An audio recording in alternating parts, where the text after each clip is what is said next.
A new life in Europe. A dream chased by thousands. I don't really think you can better it. It's just amazing living in Spain. With sunny days and a great way of life, it's easy to see why. Woo! But this doesn't come for free. To come up with that money out of thin air is quite difficult.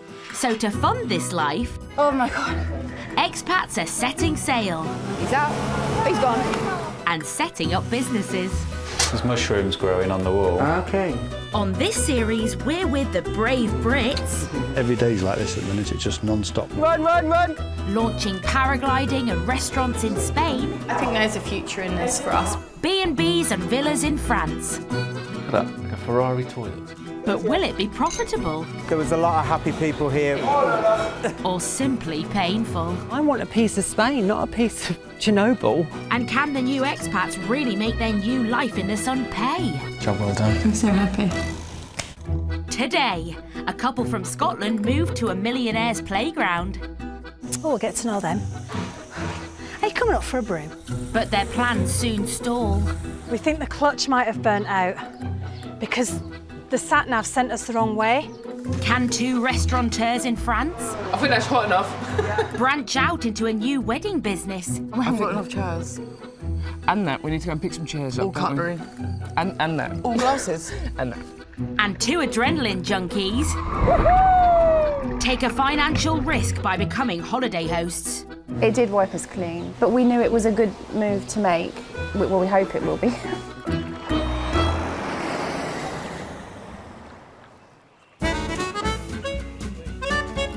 To say France is a nation of food lovers is an understatement. Here, great cuisine is a way of life. With more Michelin-starred restaurants than any country on the planet,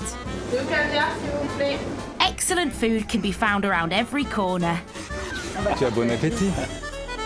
Enjoying its bountiful produce are British chef Jo Gell and her partner Alice Barnett, who've been running their own B&B and restaurant for over a year. Oh, look, these look lovely, some of these. I am so grateful to be here. This is brilliant. It's really good. This is where we work. It's amazing. It's absolutely spectacular. They have 4 rustic chic bedrooms in their 19th century farmhouse, as well as a tiny holiday cottage in the grounds. Right, or I can bring bags in, don't you worry. The couple's second season is now underway. We're in the king bed. You are. And Richard and Jackie are visiting to celebrate their wedding anniversary. I should show you the pool as well, but if in the meantime, if you fancy a nice drink. Oh, it's 5:30 somewhere, yes. The welcome was really good when we came in. I think they've hit it on the head here, really. It's almost like home from home, I suppose, in a way. The B&B is fully booked. And their restaurant is so popular, tables need to be booked well in advance. How are we looking? We're juggling. We're juggling inside and out. Overall, the last year's been really amazing. We've kind of gone from strength to strength. But they have a lot on their plates, with Sundays busier than ever. Sundays are crazy. We're pretty much booked up a month in advance on Sundays. Month of Sundays. The commute to work. People always book the tables that they like, but then if the weather is bad, we've always got a table inside for people. Today is a little touch and go because I'm not entirely sure we do. Their restaurant seats 40 people inside, but with more than 50 customers booked in today for Sunday lunch, Alice will need to work hard to keep all the diners happy. Alfresco dining is part of the reason that we're here. It's just gorgeous. Beautiful views, fresh air, good food. Today's 4-course set menu includes a duck burger starter, roast pork with all the trimmings, and a sticky toffee pudding for dessert. You guys are on 4 today, aren't you? Yes. Or this one here, whichever you prefer. And we'll come and get you some drinks. Wherever you fancy. But as the customers all sit down and begin to eat, an air of calm comes over Alice. Oh yeah, that looks great. And the food is going down a treat. Enjoyed that. It's got a lovely atmosphere. It's very laid back. It's super food. Would recommend it to anybody. But despite being busier than ever, they have ambitious plans to expand the business even further to cater for events. So we're really pleased to have our new outside dining room. Welcome. It's really strange what you buy. It's a bit threadbare as well, though, isn't it? What we're going to try and do is make it magical inside. Yep. We're going to put some gels in there. We're going to try and run fairy lights over it and just make it a place that looks like a sort of magical little place. It will, it'll be It doesn't stunning. look magical at the moment. But Alice and Joe will have to work their magic fast. In just 1 week's time, they have their first big event booked in, a wedding party of up to 80 people. And we're not entirely sure that the kitchen will hold up to that. We've never cooked for that many. And we haven't got enough chairs. And that, we need to go and pick some chairs up. All cutlery. And that. All glasses. And that. This event is going to go really well.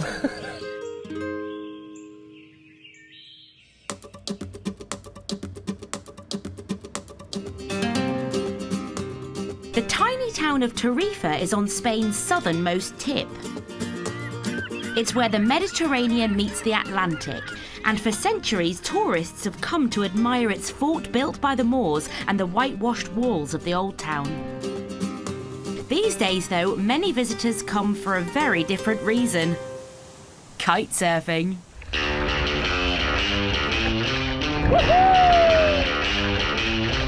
Kite surfing combines the art of surfing and paragliding, with enthusiasts harnessing the wind to power through the water.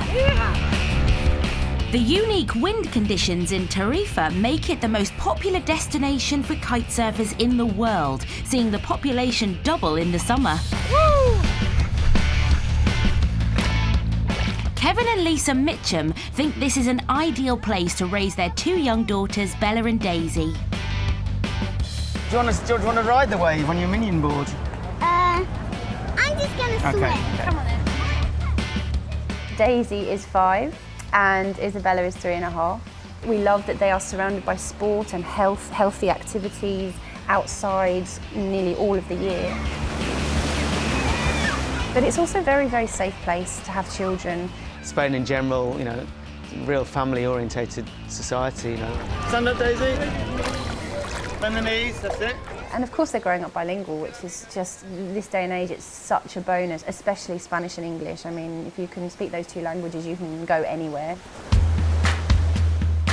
To allow them to live here, Kevin and Lisa are cashing in on that kite surfing vibe with their own school. That was nice. I forgot I was testing for a customer. I should have only been there a couple of minutes. Yeah. It's now the start of the summer season, and today Kevin has a stag party from London to teach. You got your wetsuits? Yeah. You need a harness, don't you? Yeah. Okay. First job, getting experienced surfer and groom James suited after a night out. Yeah, it's a good nightlife, and yeah, we had fun last night, so yeah, it's good. And with a busy beach, Kevin has to keep an eye on even the most experienced of clients. Sport's getting more and more popular, so beaches get a bit more crowded, and you've just got to even think about other beach users, you know, be aware of them and respect them. So yeah, you ready to get wet then? Yeah. After a few minor adjustments, James is off. He's a little bit close for comfort with the other kite. Anyone else apart from James, I'd have stopped them, but he's so talented that even after a while of not kiting, he just got straight past him. And after 30 minutes, James has managed to blow away a few cobwebs. Oh, that was awesome. That's cleared the hangover 100%. It's the best way, only way. Brilliant. A friend of mine often says, oh, don't you get bored teaching people all the time? But, you know, it's the chance to get other people involved in this sport. And just to be in a location like this, you know, beautiful weather, one of the best spots in the world for doing it, it's quite a privilege, really. It's a business Kevin is passionate about, but like any outdoor sport, it's seasonal, and they need to make money while the sun shines. So to help secure their future here, the couple have taken a huge gamble.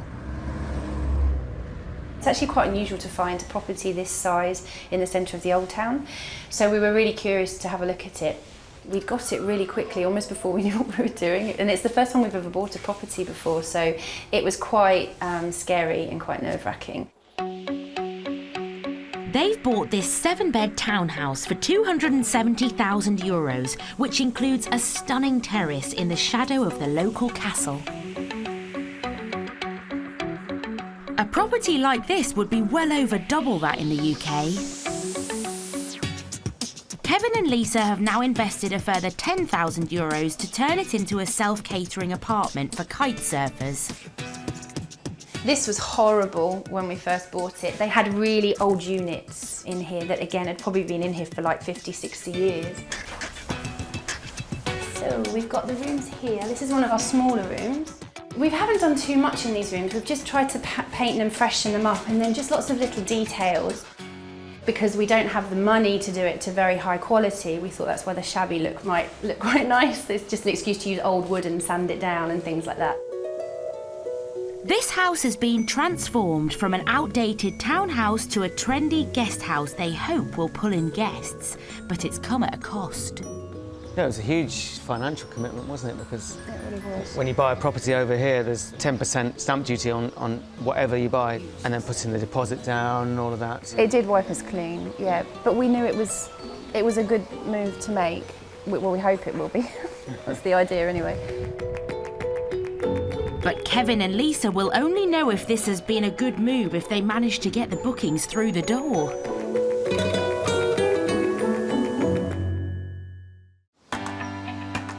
Andalusia in southern Spain, a playground for the rich and famous.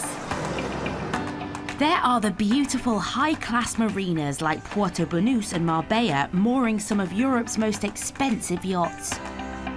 And there are traditional hillside villages that are magnets for millionaires. One such place is Frihillana, voted the prettiest village in Andalusia. It also boasts some of Spain's most exclusive homes. In fact, there is even a street known locally as Millionaires Row, with stunning houses for sale like this one. It's a lovely house. It was built 2006. It is about 286 square meters. It has 4 bathrooms, 4 bedrooms, a big pool. It's for €997,500. With properties ranging from €750,000 to over £3 million, most could only dream about owning a home here. They're all alarmed and everything, aren't they? They're British in there, aren't they? Because they've got to beware of the dog. But now 2 expats have a plan which they hope will allow them to hobnob with some of the richest people in this part of Spain. UK plate. Oh, we'll get to know them. Are you coming up for a brew? Got PG tips, cock. Derek and Donna Riseborough are about to swap a 4-bed in Fife, Scotland for this luxurious villa. It has 5 bedrooms, 2 living rooms, a stunning pool, and 4 outside terraces.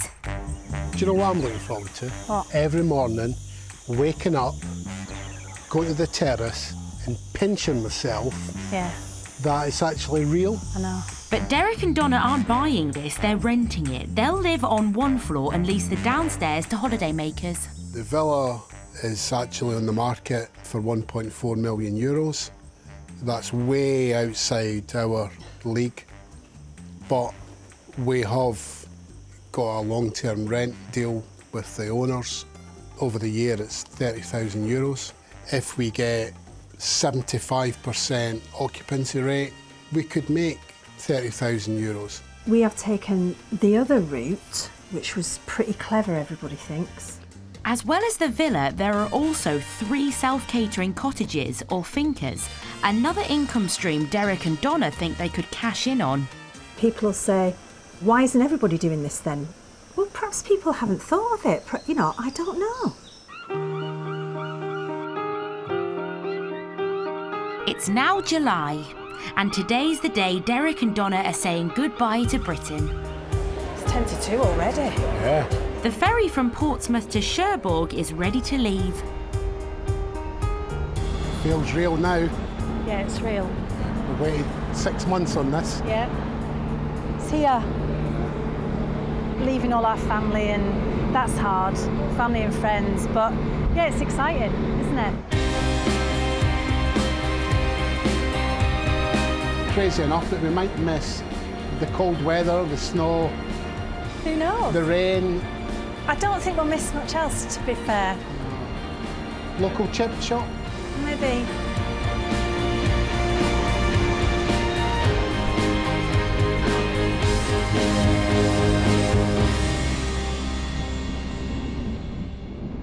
España, here we come. After 30 hours travelling, Donna and Derek are on the home stretch. A complete other world from the UK, innit? Until the couple get the keys to their new villa, they're staying in an apartment near the picturesque town of Competa. Sharp right and then pull into the left. Its narrow, winding streets are part of its traditional beauty. Oh, it's pretty, isn't it? But it seems they're also a little confusing. I don't think this is right, love. It's definitely, Sure yeah, it's definitely take me down here. Do you want me to bring the mirror in? And after an impromptu brush with the locals, there could be another problem. We think the clutch might have burnt out because the sat-nav sent us the wrong way and it sent us right into tiny alleyways. It's fine. I'm forever an optimist. It's fine. No smoke. You can't see any smoke here. Nothing to see. But once the cars cooled down, finally they're back on track. Well, that has given everybody some drama back home to have a giggle at. And can settle into their temporary home. Oh yes, this will do us for 6 weeks. Oh. Room with a view? I'm glad to be here.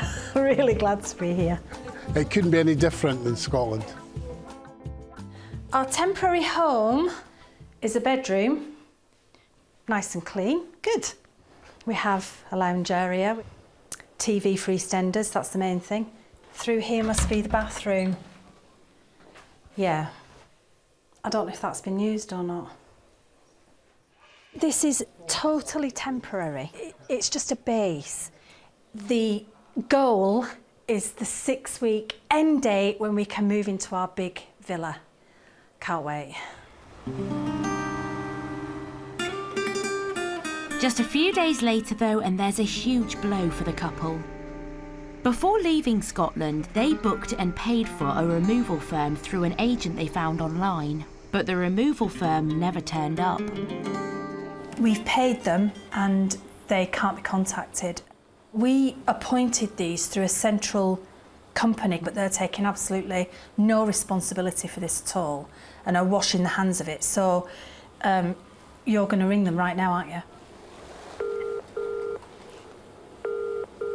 The couple of points really for me phoning this morning. I'm really disgusted that no one called us even a week ago. You've got that information that this company have taken money now and they're not delivering the goods. You fix me up with that company and they're not returning calls or emails. Can you get a manager to call me, can come up with some sort of solution? This is a big problem for the couple. Not only have they lost their £1,500 booking fee, but they may have to fork out for another company to pick up their possessions. To be hit with a £1,500 loss and possibly to pay another £1,500, that's £3,000.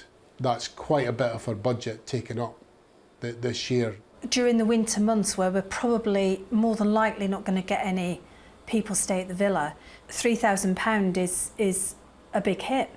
It is a big hit. You know, if we don't start getting bookings, it's going to be a bit of a problem. We've got money in the bank, we'll just have to live on. Tins beans. Yeah, beans, egg, toast. It's really not what they had in mind for their new life in sunny Spain. Can anything be done to put things back on track?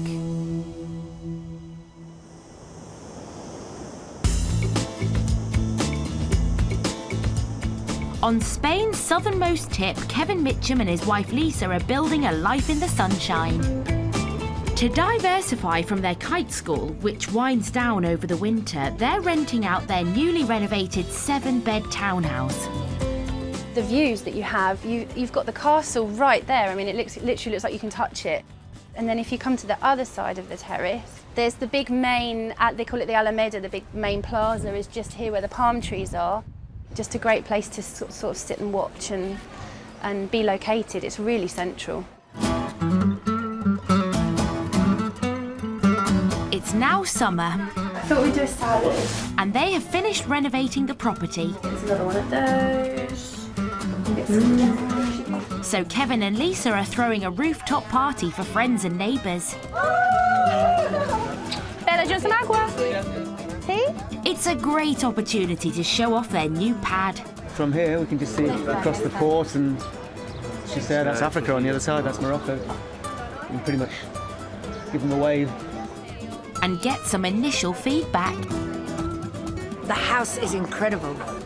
I love all the original features. I like the way it's all been kept. It's been stratospheric, I think, the amount of improvement that's really happened to the place. Yeah, definitely. Yeah, they must have put loads of time and effort into it. A big one for you. But it's all very well impressing friends, quite another to persuade the paying tourist to visit. And competition in these parts is fierce. One of the things that does make us nervous, obviously, is there has been an explosion, particularly in the last couple of years, and suddenly there are just hundreds of rooms that you can rent. People have turned their garages into small apartments. I mean, they've just sprung up all over the place. This business needs bookings. Today, they're in luck. The Flint family have checked in for a week's stay and have also arranged surf lessons with Kevin. It's a big weight off to see the bank balance going up a bit and not just everything going out. So just managing to squirrel away a bit of money now for the winter. So it's, yeah. This booking will bring in over €2,000. And down at the dunes, Stephen Flint and his 2 children, Dominic and Mariel, are ready to get going. He paraglides and he paramotors.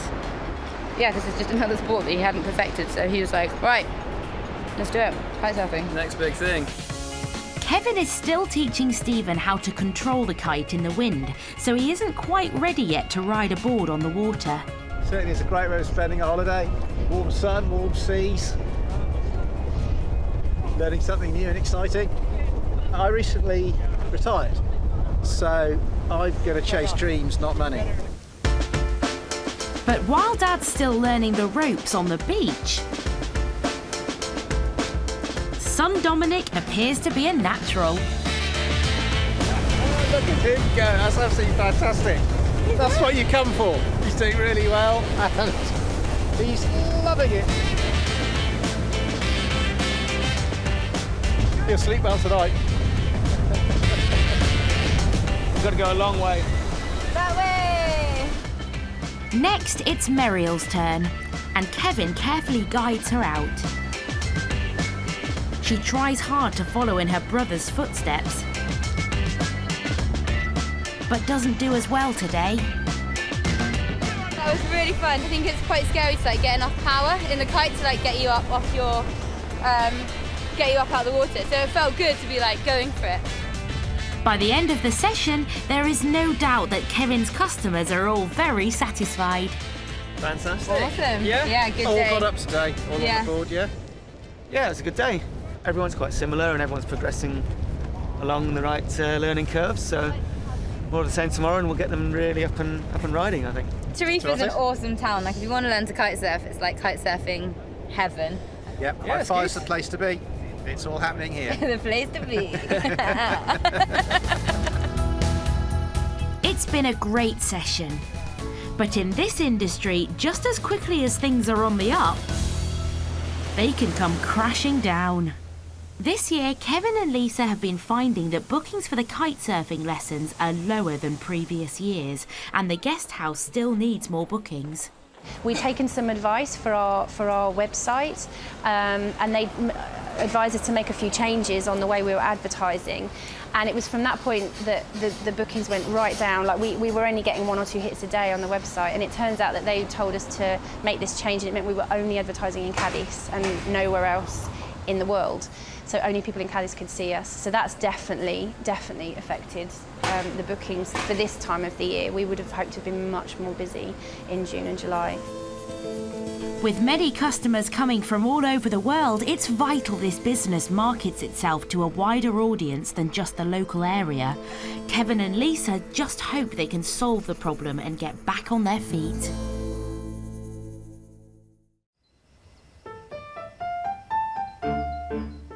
Down in the Dordogne, Alice Barnett and her partner Jo are now almost ready to branch out from just running their restaurant and 5-bedroom B&B. It's definitely going to stay up for the summer. It's unless it blows away. It's not going to blow away. Possibly not the prettiest of structures, but we're going to try and make. We will make it pretty. They have invested €1,000 in a marquee to stage large events and have a wedding in just a week's time. This place has so much potential, and it's brilliant that we've got all the different spaces. But you are always constantly wanting to expand to a certain level. We will stop at some point, right? And never wants to make it easy for themselves, Jo and Alice are expecting 80 people to turn up for the wedding. I think last year we were just finding our feet with the B&B. We still haven't got that right, but we're trying something new because obviously you need to kind of expand before you're ready to. It's just always a really nice venue for a do. And we have so many people booking for weddings and anniversaries already, don't we? On the plus side, this year the couple have a more experienced team. We haven't expanded our crew. What we've done is change them to adults rather than teenagers. Most of them have no sense of urgency, and you need a sense of urgency here. You know, when the stuff hits the fan, you really need to, pick up and go. And the team now are brilliant. Stop and put them sides up. I don't want those sides. They look horrible. OK, we'll go say. Yeah. Mel, she hates them. I hate the sides, yeah. Stop putting the sides up, please. I like it like that, it looks structural and it's nice. No more sides.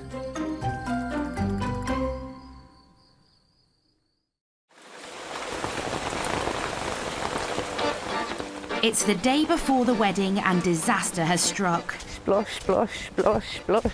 Yeah, ridiculous. So yeah, this is unusable. It's rained for the last 48 hours and Jo's bargain marquee now has more holes than a Swiss cheese.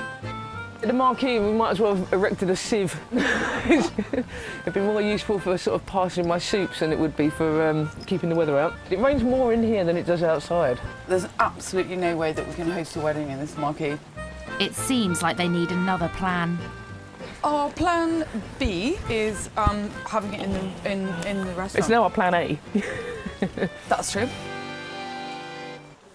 So now they just have the small matter of getting up to 80 guests in their tiny restaurant. The big change with the weather is really affecting us, so we just need to make it look really gorgeous in here. Plus they also need to sort out the outdoor bar area. We're going to take a little walk around and do logistics as we walk around. Do you want to bring a piece of paper and a pen? Yep. Do you think tent, umbrella? Yes. Or do you think tent, umbrella? No, I think red tent there. Red with red. And then 2 umbrellas next to each other. OK. Because they look nice together. But at either end, there would be some kind of symmetry there as well. Right? No? OK, you're saying that. All right. With the weather so bad, they need every umbrella and covering they can find. Well, first of all, let's get this whole front cleared. We need the 2 olive trees. We need to make like an entrance to the place so it looks like a wedding and not a dusty festival. And then, yeah, so all of this cleared. And then we need a covered walkway, basically, from there to the bar, because this is going to be a pay bar. I want it. Oh, dear. That didn't sound good. Has everyone got a leg? Yep. Ready? Yep. Ready to go. Go. Let's go. The outside space seems to be coming together, but Alice has concerns about how to seat everyone inside. We really want to provide a great service to everybody that comes in the place, but we're a tiny bit out of our comfort zone now with this many people. Seriously, it can't take that long to pour a beer, though. It might just be that it's not chilled down. Or it might be that. I didn't actually turn the keg on. A wedding is really, really important. You know, it's your big day, and you know, so it has to be special. It really does, and everything has to be thought about. Every detail has to be thought about, and I think that's the only thing we can't control is the weather. The beer tent is up, chairs and extra tables moved into the restaurant. The kitchen team are busy preparing the food for their biggest party ever. As for the weather and the marquee... If this marquee is still here tomorrow morning, I'll be amazed. Well, at least it's got like a nice air vent now. Well, I suppose that's one way to describe it. Hey, it's our first wedding. It's going really well. What could possibly go wrong, Alice?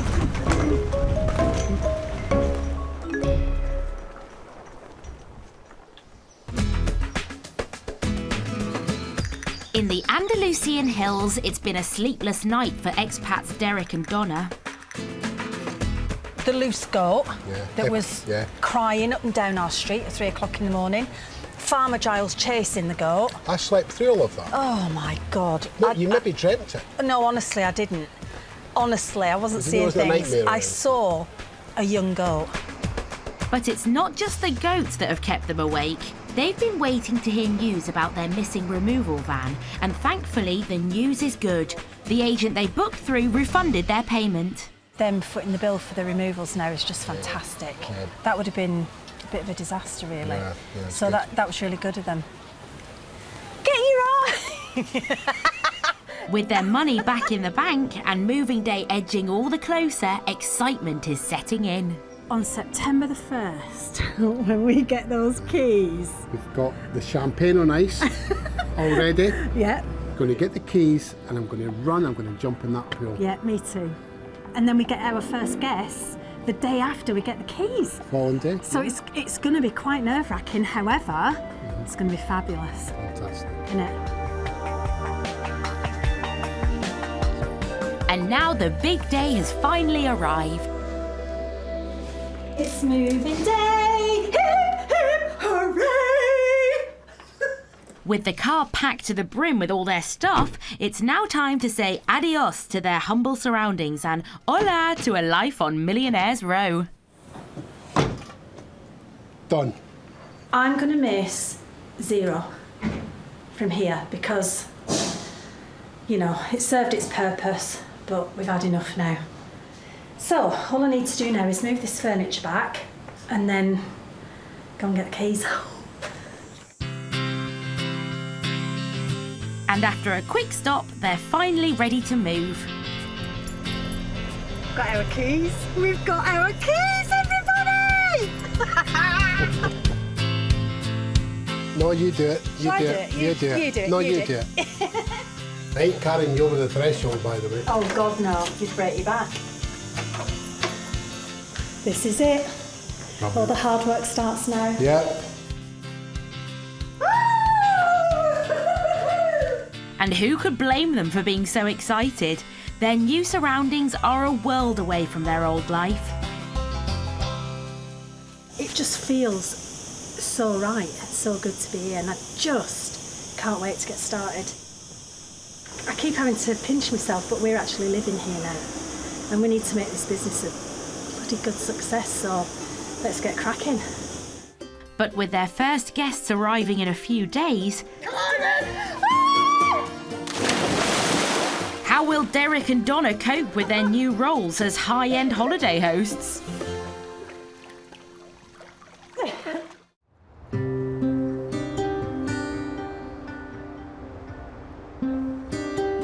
At Kevin and Lisa's kite surfing school, it's been a slow summer. Anytime you've got 2 hands on the bar, you're getting pulled further away from the board, so just get in that position early.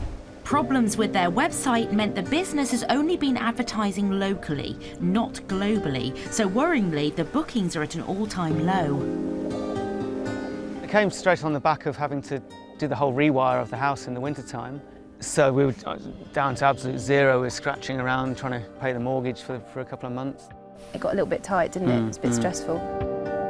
The website is now fixed, but they've lost 3 months of advertising. And now there's another problem, and one that's not so easy to solve. Gale force winds have brought a halt to all kite surfing, which means all Kevin's classes are on hold. The wind's just gone absolutely crazy in Tarifa. It's just way too much. It can happen at times. Kevin doesn't want to lose business, so today he's brought his customers 100 kilometres north to Marbella. But they're not going to be kite surfing. Today, they are wakeboarding. This involves being pulled along on a wire while balancing on a board. As long as you can get over the pull of the first few metres and get riding, it's really good practice. So, you know, you start to learn that skill of being on a board without having to think about moving the kite and that sort of thing.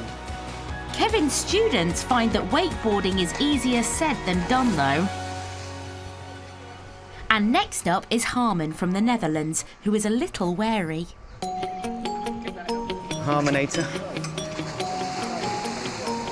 But Harmon's takeoff is brilliant. It's looking quite good now. And he puts it down to Kevin's expert guidance.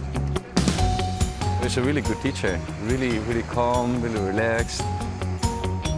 Yesterday was my first day that I did some riding and it made me really having fun in the water instead of being afraid of some stuff.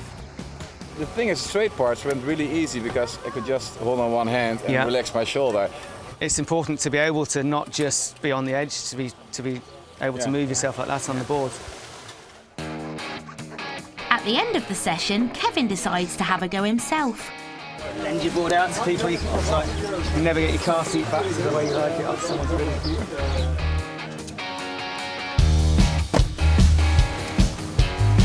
Much to the amusement of his fellow instructor, Rich. I can't get him off there, he's like a little boy. He doesn't get much time to play. It's normally me doing the playing. It's been a great day, and Kevin's managed to find a way to keep the money coming in when faced with poor weather conditions. Everyone's happy, and we'll go home now and think about kiting tomorrow. But the couple are going to need more bookings for both the lessons and the guest house if they're to keep their dreams alive.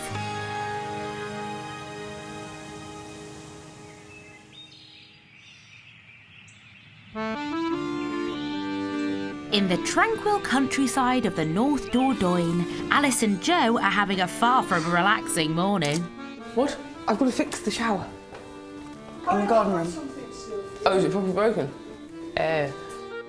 In just 7 hours, the wedding party will descend on Alice and Joe's restaurant and B&B. I think that's quite enough. There's a mountain of work to get through, and a few problems in the mix too. The shower in the bridal suite is leaking. Somebody sent me 3 different coloured washers. I don't know what to do with that. Is that how they work? I have no clue. If I just squidge that in there, do you think that works? I don't know. Oh, okay. Phone call. Will you come and fix the shower for me? I gave it a really good try for about 30 seconds. Is that okay? With help on the way, Alice can focus on seating the wedding party. So numbers confirmed today of 52 adults and 7 children. But that's what we've had confirmed from the bride, and I think with weddings, a lot of people don't RSVP always. Most services that we do, a lot of people that turn up. So it's the turn-ups we're like, right. There may be fewer guests than expected, but Alice can't rest on her laurels. If another 10 people turn up tonight, I'm in trouble. No question. Jo and her team are working out how to serve so many people at once. The way we've designed the menu today as well is that it's not as complicated as it normally is. I think I have a tendency to overcomplicate things on a After an amuse-bouche of croque monsieur, mini Yorkshire puddings with beef and salmon blinis, Cheers. The starter will be ham and melon that's been soaked in the local liqueur. Our main is a duo of duck. There's some magret, which is some duck breast, a manchon, which is the wing of duck which has been confit. It's also coming with a cassoulet, which is like a white bean and stuff. Some green beans, which will be tossed in garlic butter and some dauphinoise potato.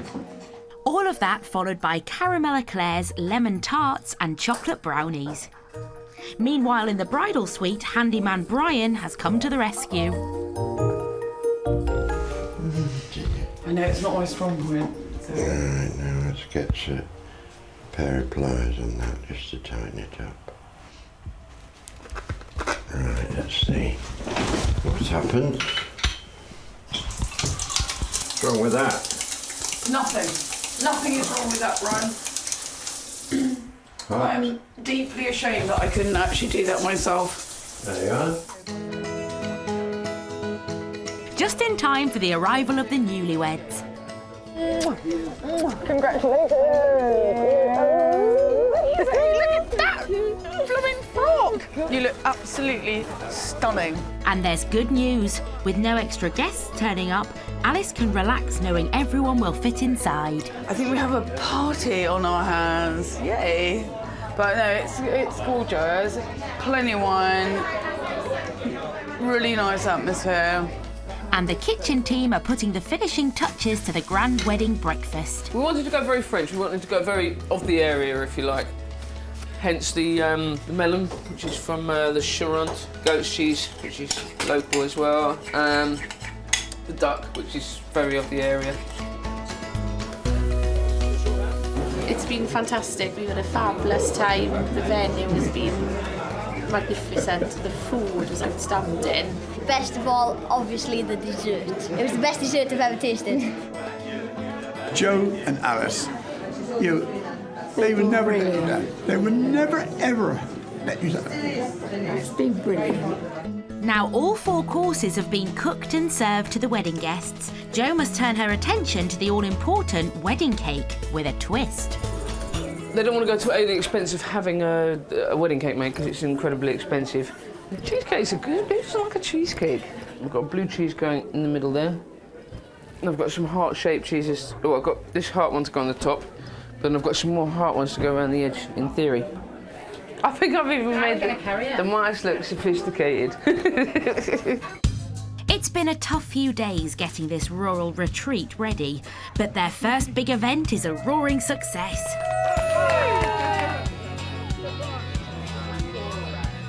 I was so stressed this morning, thinking how was the wedding going to go with all of the logistics, and we didn't know quite how many people were coming and quite where we were going to sit everybody. Do you know how many people came? Absolutely no idea. I think it's been a real success, and everyone's out there dancing now and having a nice time. Though today has been a triumph, there are grander plans afoot.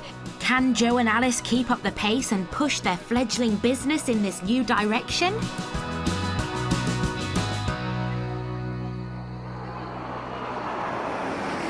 Next time, the cupboards are bare at this Spanish holiday home. There's no cups or plates. There's not even any cutlery. None of that was in their budget at all. No, I know. 2 French restaurateurs face their biggest ever service. Logistically, getting 80 people's meals out fast is really going to stretch us. And there's a tough booking at the kite surfing school. If it's not happening by the end of this lovely holiday, I might have to put a stop-loss on it. Can this expat instructor turn his pupils' fortunes around? Well, favourite part of the job is just taking them from, hopefully, 0 to hero.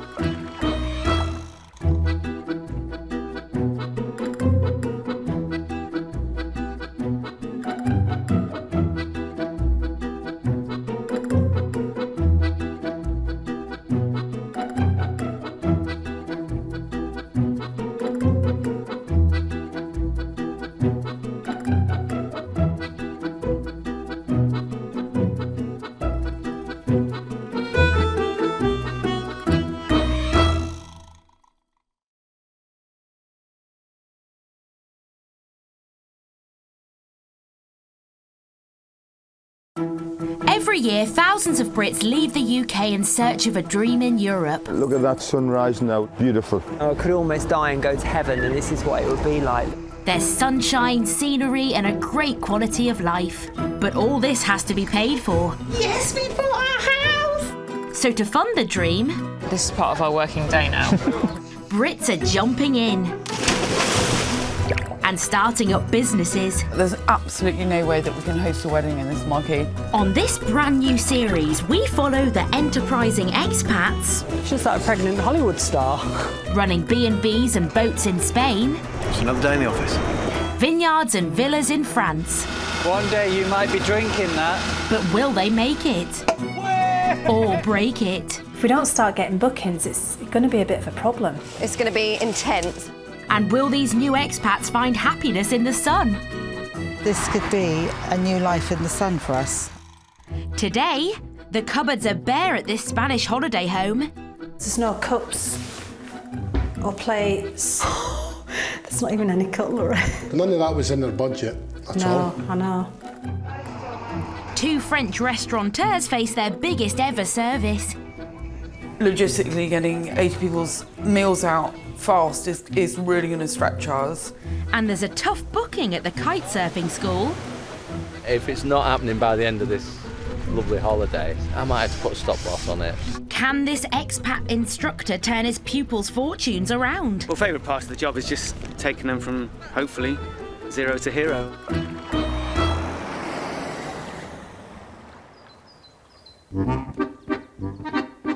The Dordogne in southwest France. An area packed with miles of breathtaking countryside and pretty French villages that have stood for centuries. And for around the price of a UK semi, you could own your own piece of history. This 17th century house, for example, with 2 bedrooms, 2 bathrooms, a library, and views over the neighbouring chateau is on the market for €229,000. Thousands of Brits choose this lifestyle, including Joe Gell and Alice Barnett, who run a B&B and restaurant 3 miles from the quaint town of Vertiac. I come to work at 6 in the morning in the kitchen and I get to see the sunrise every day. From my kitchen window. Stunning, panoramic. So I get to see the sunrise there, and then I come out and I talk to some customers in the evening. I get to see the sunset over there. No. And this is every day. I mean, it doesn't get better than that, does it? We are so privileged. Are you supervising? Yeah, absolutely. How am I doing? Really well. After a busy first year... Escargot, anyone? This summer, they've decided to expand by branching out into the lucrative events market. So far, their new venture has been a success. But today, they'll be catering for their largest booking to date. So today is a birthday party, a very big birthday party for 80 people. Lots of locals, but lots of people flying in for the birthday party. 80 is absolutely way more than we've ever done here before. So I'm a little bit nervous about that. I haven't had a few sleepless nights about that. There's 78 people. Well, obviously we'll go for 80, yeah? Yeah, we'll go for 80. Yeah. Joe has a larger team for the event, but the kitchen is still relatively small. So getting 300 dishes ready for a party in 4 hours' time will be a huge challenge. We've got some canapes, so we've got some mini croque monsieurs. What's that one? I've made some blinis to make some... Oh, there you go, blinis with... salad mousse. We have some vichyssoise going out for the amuse, so cold leek and potato soup. Then we have our starter. It's going to be the onion tart. Not quite done yet, but apparently we've only got 24 and it's almost 4 o'clock, so yeah, panicking a little bit.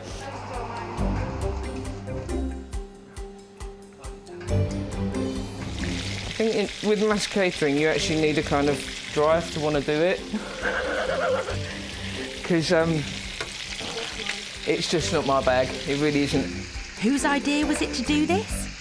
OK, well, it was kind of my idea to go into mass events. And it's not just the kitchen crew feeling the heat. The front of house team need to set up the tables, marquee and bar, and be ready to serve the guests. We do have a lot of people helping us out today, but logistically getting 80 people's meals out fast is really going to stretch us. Although Joe is head chef... So you've got a red, a white, a rosé here, and you're filling them up from underneath. She can't resist checking on progress front of house. They look horrible. Put them down the bar, yeah, down all of the sides of the bar. That would look nice. It's all right, Al. Sorry, I don't want to take over. Sorry. Do you mind? Go for it. Absolutely. Well, it just don't look very nice on the table. No, I lovely, think, lovely I think... things of flowers. Time's up. Stop tinkering. As Joe and Alice's largest booking ever is arriving. It always seems like it's all going to go horribly wrong, and then it's all right. And I should not say that, and I should touch some wood.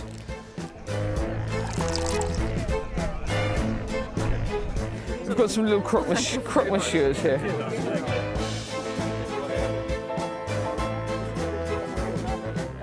Should we be in the right place? Are you in the right place? I don't know. Are you gate crashers? I don't know. Guests have flown into France especially for this birthday party. Chefs, want to go out, these ones? Yeah, come on. Let's go. Yeah. So the pressure to get everything right is immense. I'm not sure how it's going out down out there, but I think it's all right. I think we're good. We were so nervous, but so far, so good. The kitchen seems to be coping with a huge amount of people. Everybody seems to be having a really good time. So for our first massive event, so far so good. I do actually hate mass catering. If there was that tiny little bit of plating up and all that kind of stuff, I'd love it. But I don't really like smashing stuff out on plates, but... It's not quite what we're doing, no? That's not what we're doing. Yeah, no, you're right.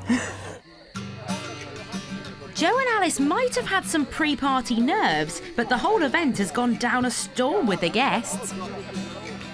I've not thought about having a do here, but I was thinking we're coming up for something special in a few years' time. Maybe we'll ask Alice and Joe to do it. It just works so hard, and it's a delight. It's a great joy to come here. It's the most fabulous food you can have. It's a magical setting, it's relaxing, and it's lovely, and it rather sums up our life in France. The next day, after an exhausting 18-hour shift, there's little time to reflect on the party's success, as there's even more to come today.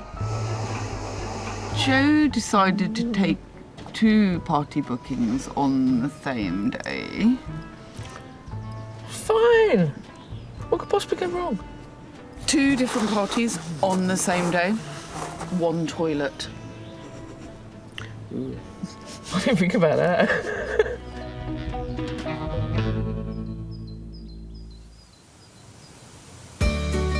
Tarifa, located on the southernmost tip of Europe. It's where the Med meets the Atlantic, and it's just a stone's throw from Africa. And thanks to strong winds that blow through the Straits of Gibraltar, it's also a kite surfer's paradise. It's here where Lisa and Kevin Mitchum run their kite surfing school. Never gets a quiet lunch. Middle of a sandwich, there's always someone to help. But though summers are great here, winters are tough because business dries up. So they've invested nearly €325,000 in a 7-bedroom property which they've turned into a guest house. We've done a lot of the work that we needed to do. It needs to start paying back now. We need to start renting rooms, we need to be able to save money and not ploughing it all straight back in again. This year is important, it needs to work this year. Hopefully it'll show that it can work. It's now September and bookings are starting to pick up. Today a group of 7 kite surfers from Cleethorpes are about to check in. Come in guys, it must have been a long journey. Get in. Lisa has to be with the children tonight, so housekeeper Lucy is in charge of check-in. So our rooftop, we've got our little space up here. You can come for barbecues. We had some good barbecues last week. Most of these guys are experienced kite surfers, apart from Steve. My son, He's brought me here to drown, kite surfing. I'm a beginner. And this is the best place to come and learn. And you've never done kite surfing before? Yeah, I've done it in Cleethorpes, in the good old UK. River Humber. Yeah. I'm just worried that I'm just going to be left, and he'll just be off, gone, and I'll just be left there. I'll drop him off at Creche in the morning, and I'll pick him up on the night time. It's exactly what you need, isn't it? I like the colours. It's nice, it's lovely. It's the next morning. Hey, how's it going? How's it going, mate? Yeah, you too. With such a big group of varying abilities, Kevin needs help, so he's called on his instructor, Rich. Got Rich teaching Steve. I'm more or less free to get out with the kiters and ride with them and work on new stuff, which is always good for me and great for them. I'm excited. Look at it, I am excited. We'll be out there in any minute. Get the kite pumped up. Aaron can't wait to get started, but he can't help feeling anxious for his dad. I don't think it's the kiting that's putting them off. I think maybe it's the obstacles. All the other kiters. And that's what they'll be worried about. He's pretty hardcore. He's not scared, but he'll be scared of hurting somebody else. Kevin takes the more experienced surfers out to sea.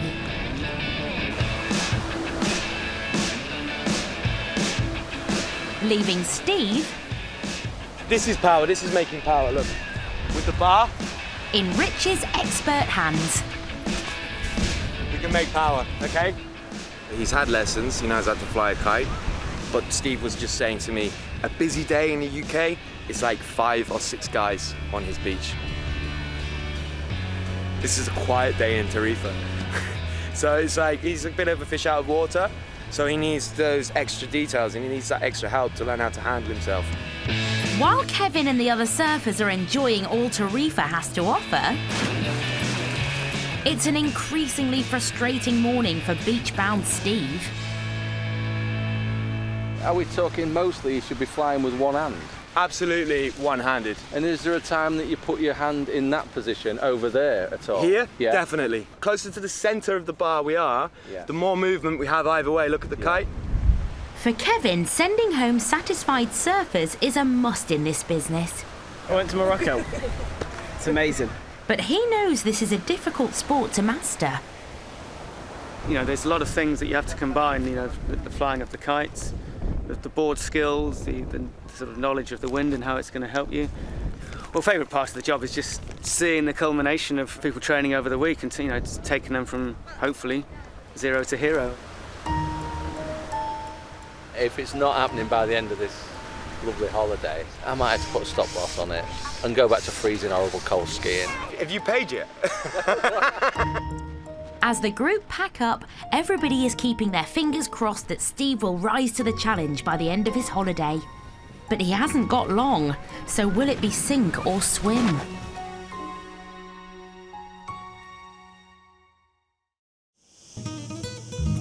Andalusia in southern Spain.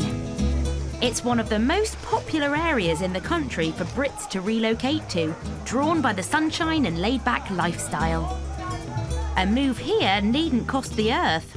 For around 150 grand, you can pick up a 2-bedroomed apartment with a roof terrace and communal pool with a stunning view over the Med. But it also attracts those with more cash to splash. The pretty village of Frigiana is a mecca for the moneyed. And it's the new home for Donna and Derek Riseborough. They do call it Millionaires Row because they are beautiful. Every single villa is individual and they're all behind these security gates and everything. You can almost smell the money as you're driving down. It is absolutely the best street in the whole area. But the couple who moved from Fife aren't exactly millionaires. Do you fancy a brew? I'd love a cup of tea. They're renting this fully furnished €1.5 million villa for €30,000 a year. They will live upstairs while renting out the downstairs to holidaymakers. To be able to live in this £1 million house, sometimes we have to pinch ourselves still, don't we? It's now the end of August. Derek and Donna have just moved in and need to make the most of what's left of the season. Luckily, they do have guests, and they're due in just 2 days. But in their new home, there's a hitch. Deke, there's nothing in the cupboards. There's no cups or plates. There's not even any cutlery. There's no pots and pans either? No. I feel a list coming on. So we're going to need a microwave. We need like corkscrews and spatulas, and none of that was in their budget at all. No, I know. That's going to be about €500.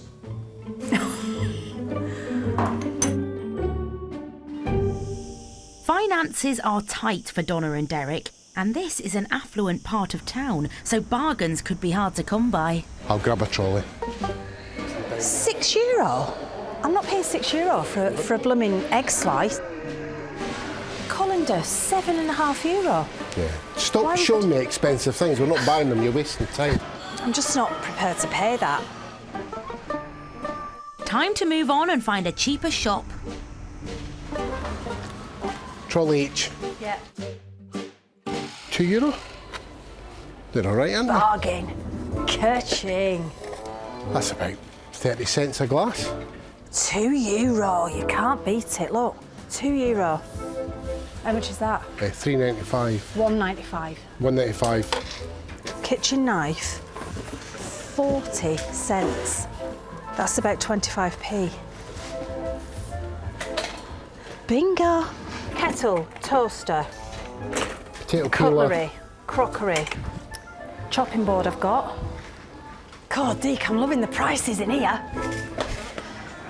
I'd be happy if it was under €150, but I don't think it will be. And the secret of great budgeting is always having a firm handle on how much you're spending. I reckon it could be €90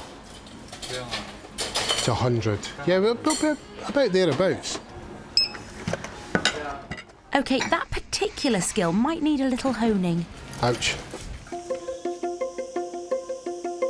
No time to regret their purchases. It's 2 days before their first guests arrive. And they need to make sure the place is spick and span. Maybe I'm just too fussy, I don't know. But I think if you're paying for what's advertised as a luxury villa, then you should get luxury. It's just as simple as that.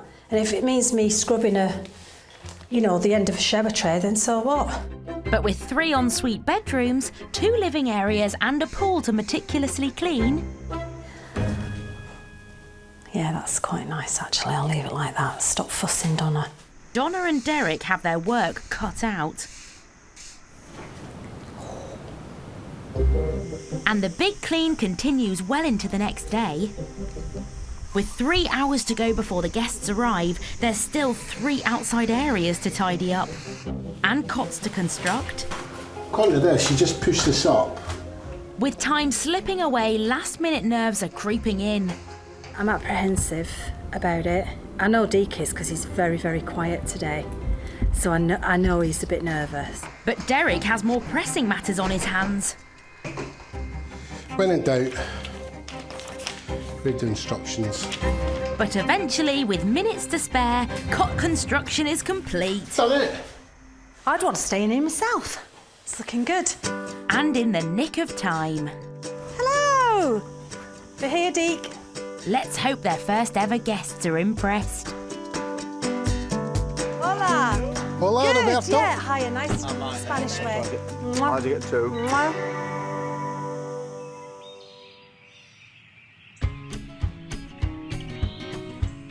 In the Dordogne, Alice and Joe are recovering the morning after their biggest event to date, a birthday party for 80 guests.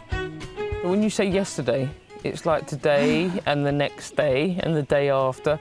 Could be any day.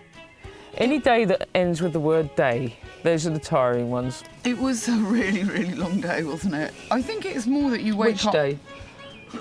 You wake up Who are you? And there's no time to relax. Because in just 3 hours, 2 parties are descending on Alice and Joe. One of 50 in the marquee and one of 40 in the garden.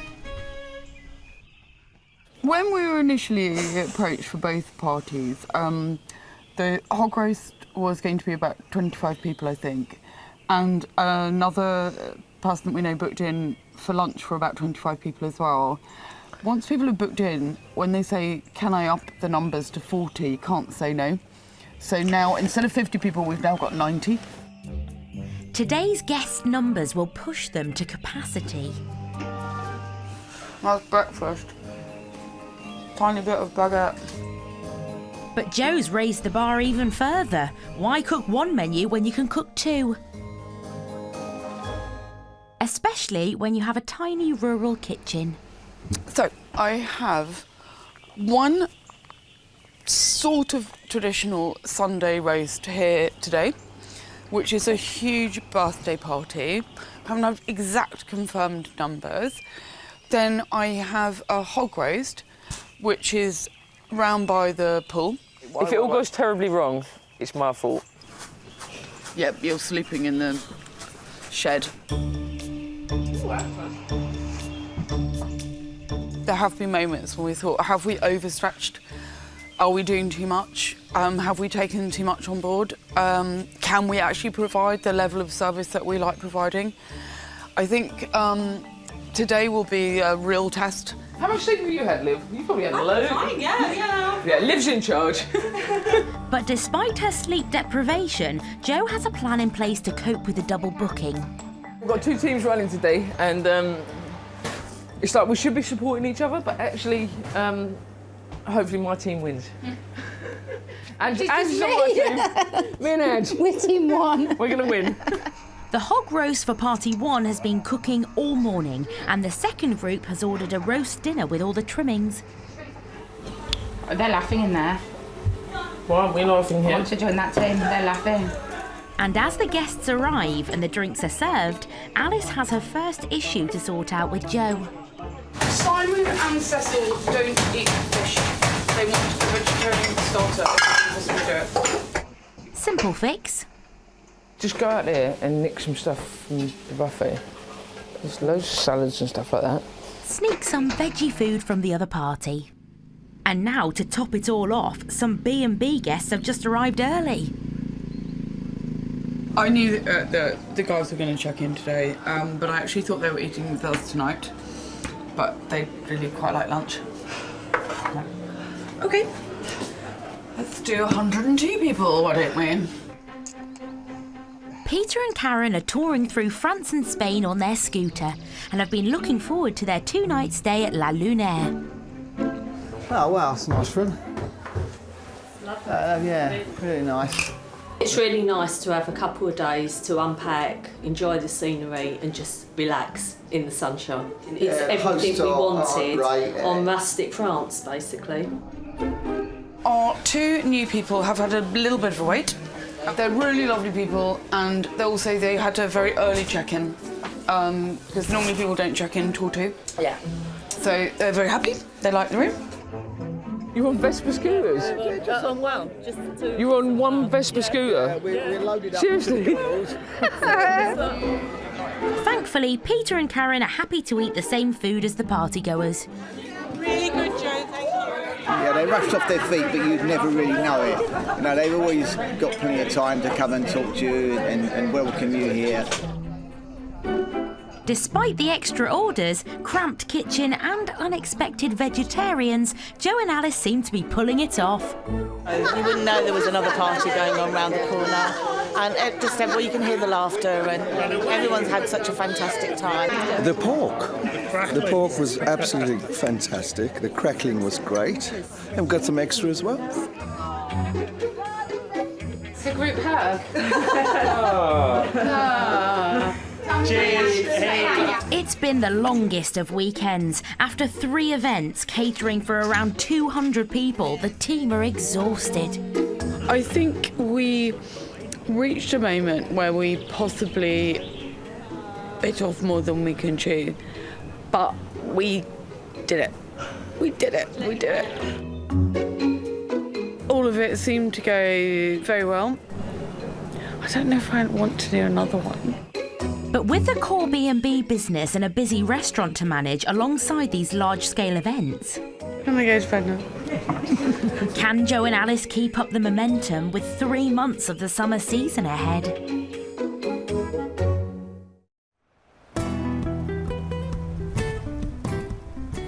Tarifa, Kevin and his instructor, Rich, have spent a week trying to teach holidaymaker Steve the art of kite surfing.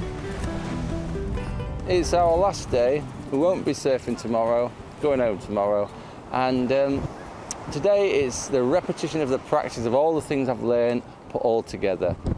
Now, I'm not expecting massive runs or anything like that, but I've learned a lot and I'm putting all that to practice. He bought a lot of gear before we came here, and I think if you don't make it this holiday, if you don't get up and riding, I think he'll jack it in, to be honest. So this is make or break this holiday for him. Meanwhile, Kevin is hoping to give 6 other advanced customers a holiday to remember with a 7-mile journey downwind. You learn to ride upwind, but as soon as you can, people want to do downwinders because then you can play in the waves, you can jump. It's not easy. It's another skill to learn. Where we live in England, this Grimsby and Hull, it's called Spain Point, and it's 5 mile. So if I can do 7, I'm definitely going to be able to do it back at home, aren't I? So yeah, it's going to give me some good minerals to get out there and do it back at home.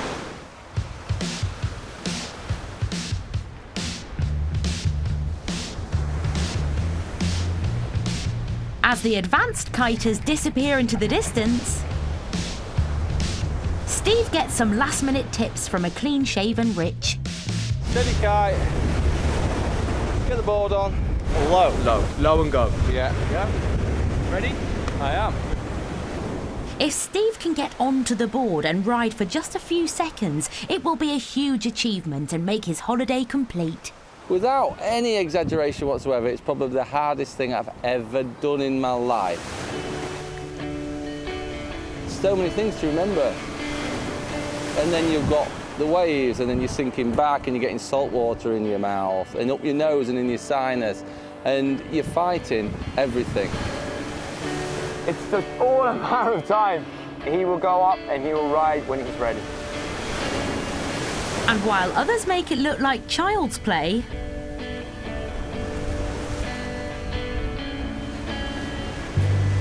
it's yet more frustration for Steve. 1 or 2 more little elements and then we're there. He's not prepared to give up yet, though. I love it. It's great. And I'm going to keep doing it till I get it.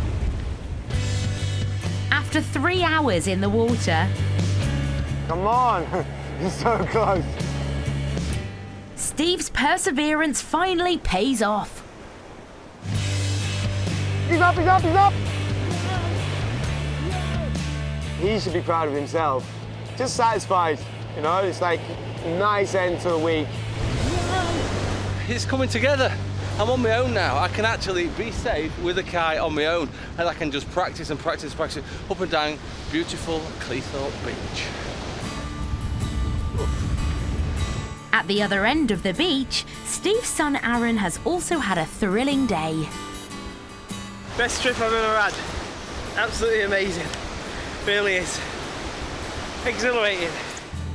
As the sun sets, Kevin's wife Lisa joins him on the beach. I got a nice 10 minutes, so I'm happy with that. Good. 10 minutes every 2 months. I know. This has been a dream week. 7 kite surfers booked in for lessons and staying at the guest house has brought in some much-needed income. If you're into surfing, come here, you've died and gone to heaven. It's just beautiful. But there's no doubt it's been a tough season. Kevin and Lisa need to decide whether they're earning enough to secure their future, because they don't want their dream life to end. Living here is just, gosh, I don't really know how to describe it. I think it's quite a special place, really. We love it.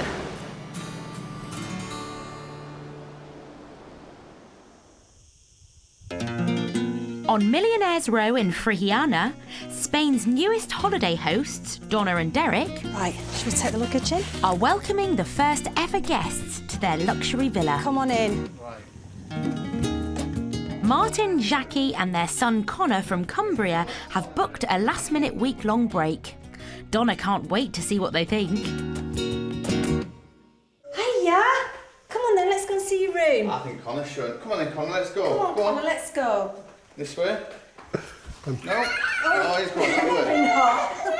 Oh dear, let's hope there's a better reaction from Mum and Dad. We have the other double bedroom, and we've just... Ideal. We'll just put the cot in here. You can move it about and do what you like with it, you know. Probably a nicer room.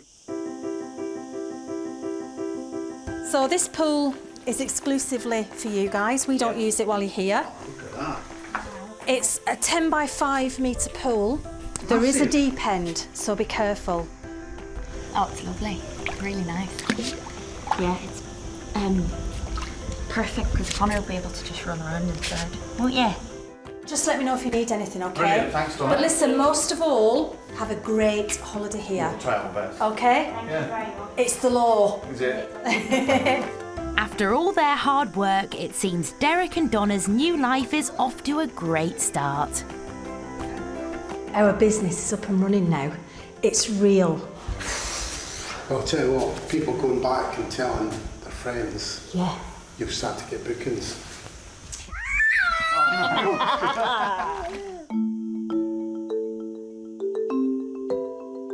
A few days later, Donna and Derek have decided to celebrate the launch of their new business.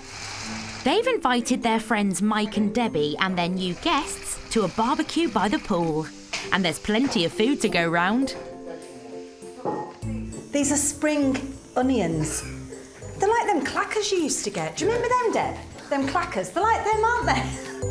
It's the first time cooking for guests, and it seems Martin and Jackie's expectations could be high. The night before we set off to come here, we went to a Michelin-starred restaurant. So we'll see how good his cooking is. We know exactly what level he needs to be at to impress us anyway. Pressure's on Derek, who's cooking up a traditional Spanish feast. I'm going to do patatas bravas. So they basically will just do away themselves, really. Big chunks of onion for the barbecue. The little onions I will put in the paella, so not waste anything. Derek seems to know his way around the cuisine. His kitchen hand, however, less so. Just a dash of Worcestershire sauce. Yeah, just a dash. No! You asked me how to make the tomato sauce. Oh, you've ruined it, that's it. I have not ruined it. Right. Get out!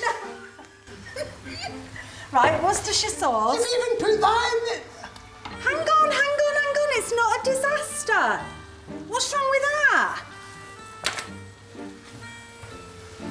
This is why I don't cook.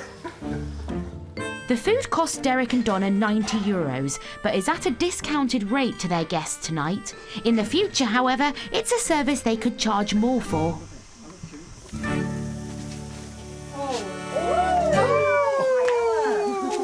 Who would you like? Who would you like it?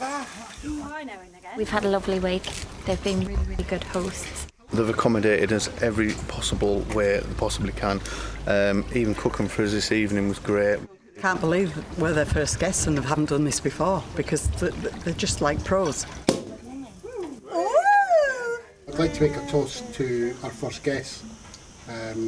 We were quite nervous, quite apprehensive, but you have been absolutely fantastic. Absolutely brilliant. And You're I a really lovely hope family. you enjoy your meal. We'll be back, don't you worry, we'll be Cheers, back. everybody. Cheers. It's brilliant feedback for Donna and Derek, and for them, the perfect beginning for the business. Everything just falls into place when you're dead positive about stuff, doesn't it? Everything aligns. You get all your ducks in a row. No, I'm always positive about things. It's a great start, but it's a late start. With the summer nearly over, Donna and Derek may need to think about different avenues to bring in an income.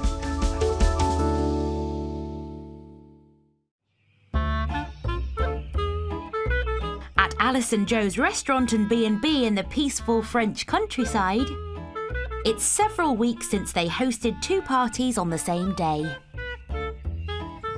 Yeah, we're trying to set up for rather more people than we thought we had. On a Monday we were on 23, I think, and we've gone up to about 120. So, yeah, we'll be fine. Tonight's event is the most ambitious yet because they're holding a battle of the bands. We've got 5, possibly 6 bands tonight. Don't think there's a stitch of furniture in our house, at the restaurant, anybody's house actually. Just like every single chair that man has created in this whole area is going to be in in there.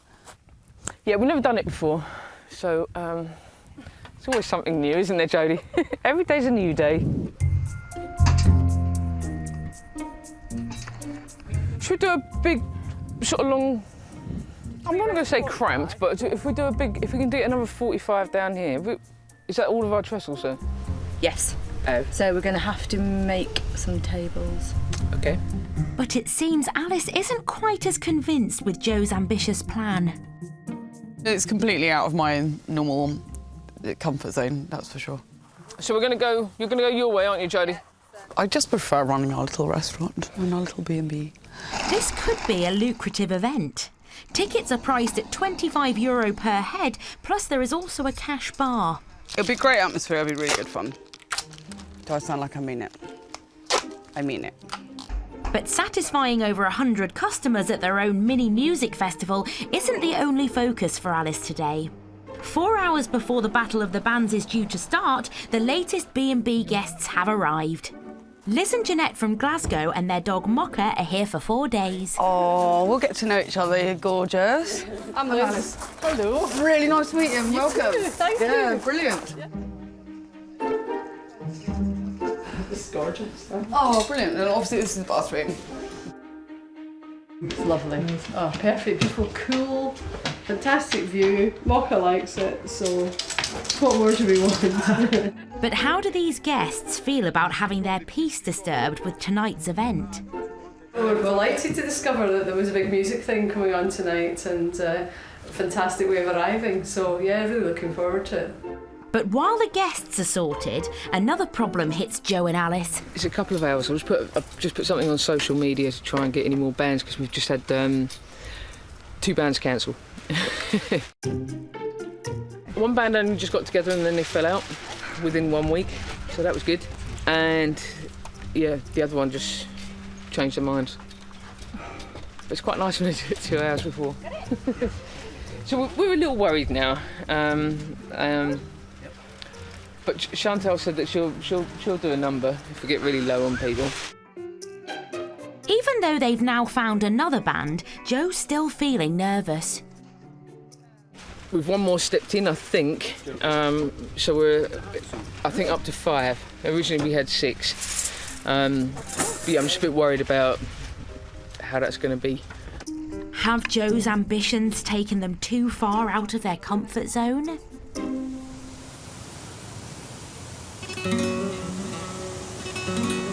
For Kevin and Lisa Mitchum, it hasn't been the best of summers. At the beginning of the season, business at Kevin's kite surfing school suffered because of problems with his website, and some extreme weather has affected bookings too.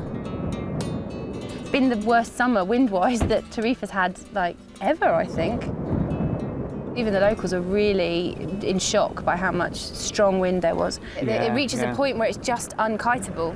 We always get a spell of 2 or 3 weeks of crazy wind like that, but often it's in February or October, and then you can just travel and find a better spot. But in the middle of the summer, you're stumped, really. Although Kevin is the main breadwinner in the kite surfing season, Lisa also runs a language school to help bring in extra cash to cover the leaner winter months. Begonia, do you want to start with this one?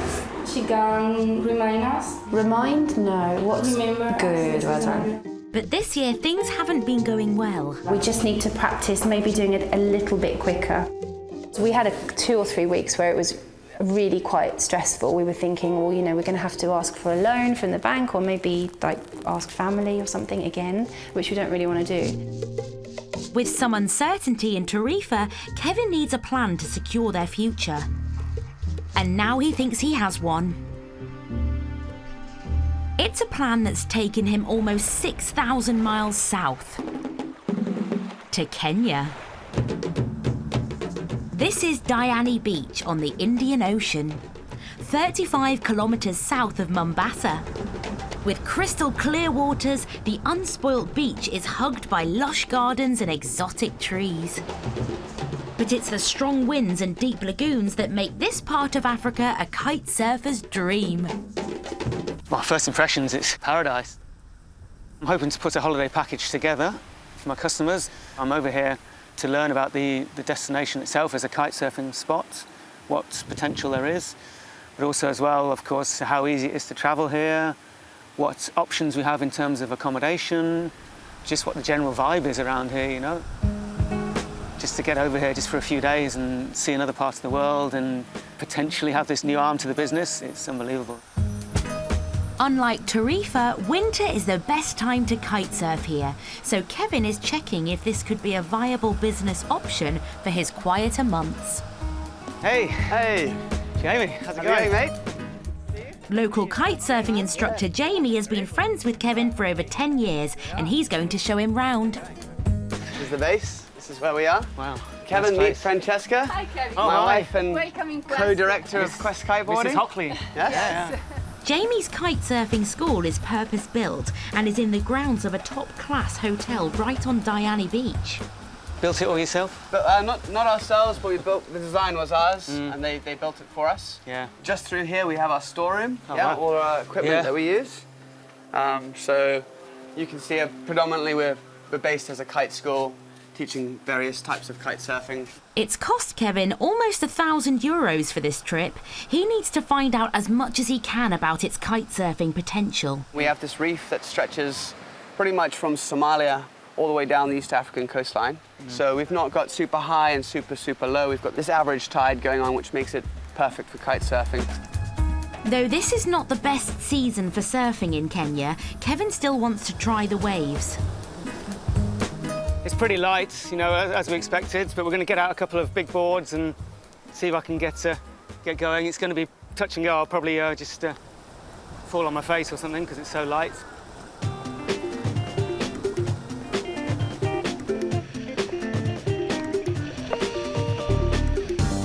And although the location is stunning,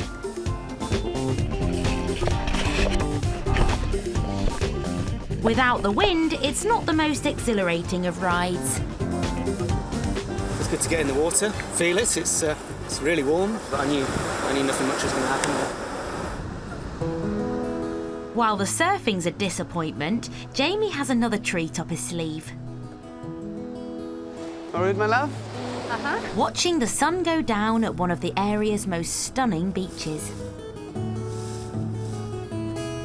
My clients will be happy to come. From what I've seen so far, it's pretty special and very different to Europe, of course. So part of the idea of doing something like this is to run a real adventure.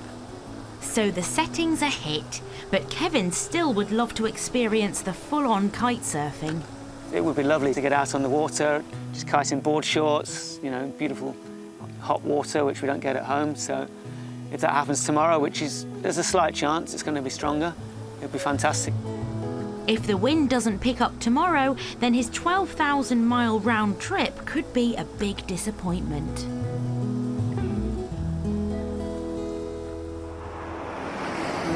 Next time, the heat is on. This is what you want to be like in 35-degree heat. It's like in front of a barbecue.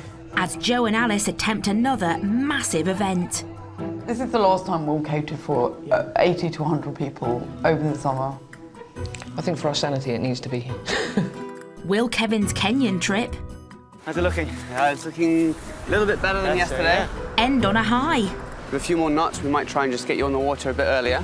And can a new property, This is a huge room. help Donna and Derek keep their dreams alive? Rachel has got 3 viewers for this today. Hopefully, we'll get a long-term rent.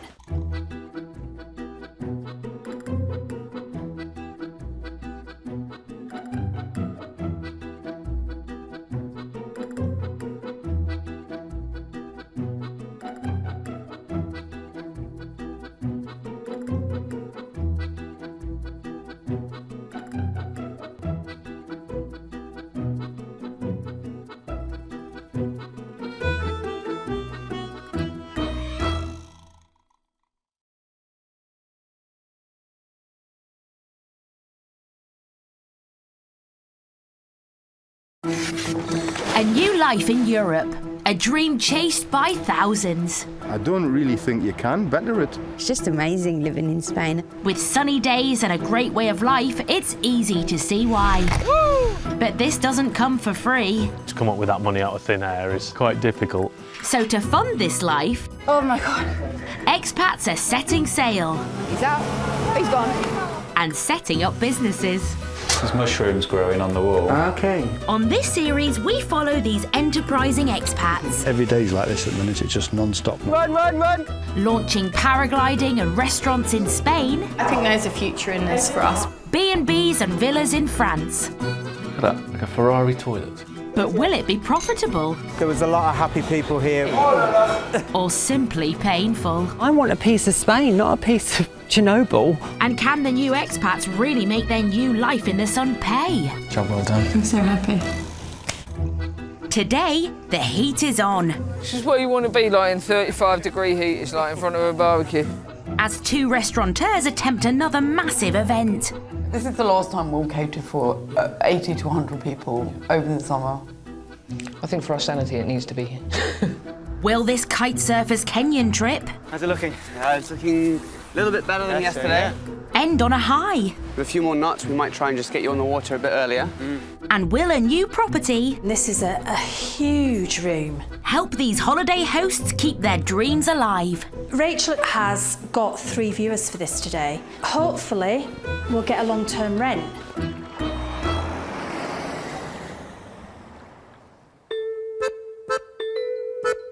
The Dordogne in southwest France, where weekly food markets can be found in almost every town and village. Selling everything from fruit and veg, meats and cheeses, they are a paradise for food lovers. And for chefs like expat Joe Gell, they're the perfect place to stock up on the freshest ingredients. Come dressed as a chef, and they tend to even knock a bit of money off, or just chuck a couple of extras in. She and her partner Alice are in the second year of running a restaurant and B&B near Fertiac. And this season, they have branched out into large events. Tonight is their biggest party to date, the Battle of the Bands. But with customers due in 2 hours, Joe has hit a major hitch. It's hot and we're still down a band or two. 2 bands have pulled out at the last minute. Alice is keeping well out of the way. I'm getting loads of phone calls for restaurant bookings as well, so you kind of have to remember that you do the same thing at the same time. I've got check-ins and check-outs tomorrow, so I'm kind of focusing on that, which just gives me a really good excuse to just avoid what's going on in the garden. Monitor 1, check. Joe calls on one of the band members who has turned up to help find another act. I'd like 6 bands. We have... Maybe you can arrange this. Let me give a call. Yeah? Yes. You know some people? Yes, I know. Cool. Of course, I'm going to call David. Get on your phone. Yeah. Yes, I'm going to do Thank it. you. Monitor 2, check, check. I give you George to explain to you.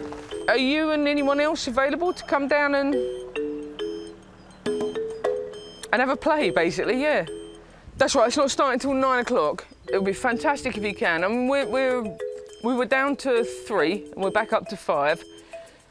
So yeah, if you could come and complete the 6, that would be brilliant. And it's a €500 prize. Crisis averted, just as the audience arrives. Okay, so 2 adults, 1 child for me. Thank you very much. All they have to do now is get the food out on time and hope all the bands turn up. You were never a big fan of all this, were you? No, I'm painting a grin on my face right now. Alice isn't smiling, and soon Joe's also starting to feel the pressure. Everybody's happy. Stop stressing. I am a bit We're all up stressed. to date in the kitchen. Yeah, she's just here, we're a bit behind here. This is what you want to be like in 35-degree heat, it's like in front of a barbecue. It's where you want to be, isn't it, Mark? It is. The barbecue's open! As more and more guests turn up, the team is pushed to their absolute limit serving the food. It's about 9 o'clock and a table of 12 has just arrived. So we just had to find any chair and any table and put a line together. for them to eat. But at least they have a full quota of bands to get the music started. There are voting slips and pens on your table.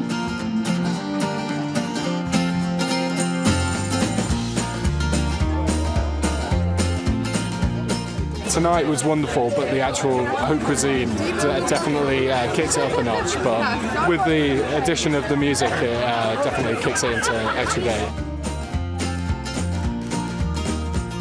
A couple of them actually hit the right note because they got everybody up dancing. And at the end of the night, that's what they'll go home and remember, is the dancing.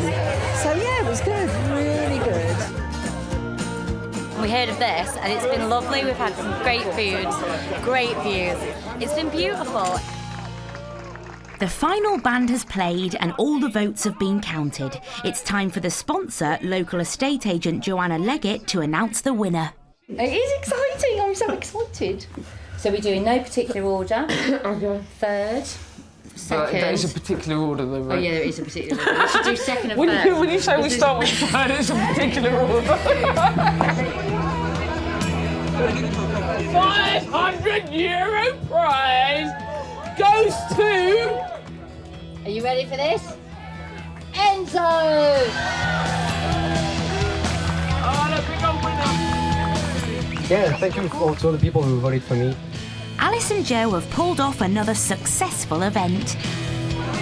I think we're going to give it up for Joe and Alice for putting on a great night tonight.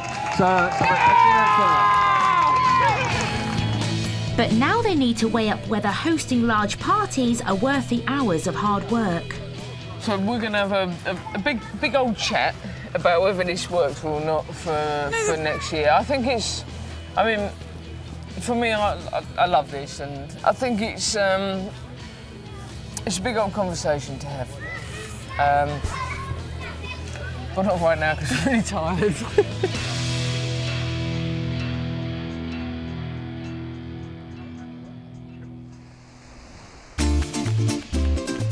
Andalusia in southern Spain. Millions of tourists flock here each year. Hardly surprising so many Brits make a permanent move here to try to cash in on the hordes of holidaymakers. Among them are Donna and Derek Riseborough, who started running a holiday let business just 3 weeks ago. I can't believe this is happening really sometimes, can you? And that it's going so smooth. I can't, it's like a dream. Kiss me and I wake up. Donna and Derek live on an exclusive street known as Millionaires Row in the town of Frihiliana. They rent this beautiful 5-bed villa, which includes a stunning pool, for €30,000 a year. While they live upstairs, they sublet the downstairs to holidaymakers and are now hosting a new family. So we've got our second guests in, and they've got a 4-month-old, 5-month-old baby called Emily, and they're from Rotterdam. The De Boer family found Donna and Derek's villa online. We couldn't believe it. We checked it on Google Maps if it was really here. So on Street View, and we thought it was. So we just booked it. The view is amazing. And the private pool is really, really nice. So some happy customers, but Derek and Donna have only been letting the villa since the start of September, and with winter nearly on them, they need to find another source of income. Oh, pretty. So they've decided to try to let out the 3 cottages, or fincas, they also rent to long-term tenants. This is Casa Lavanda. That is Finca Jasmine.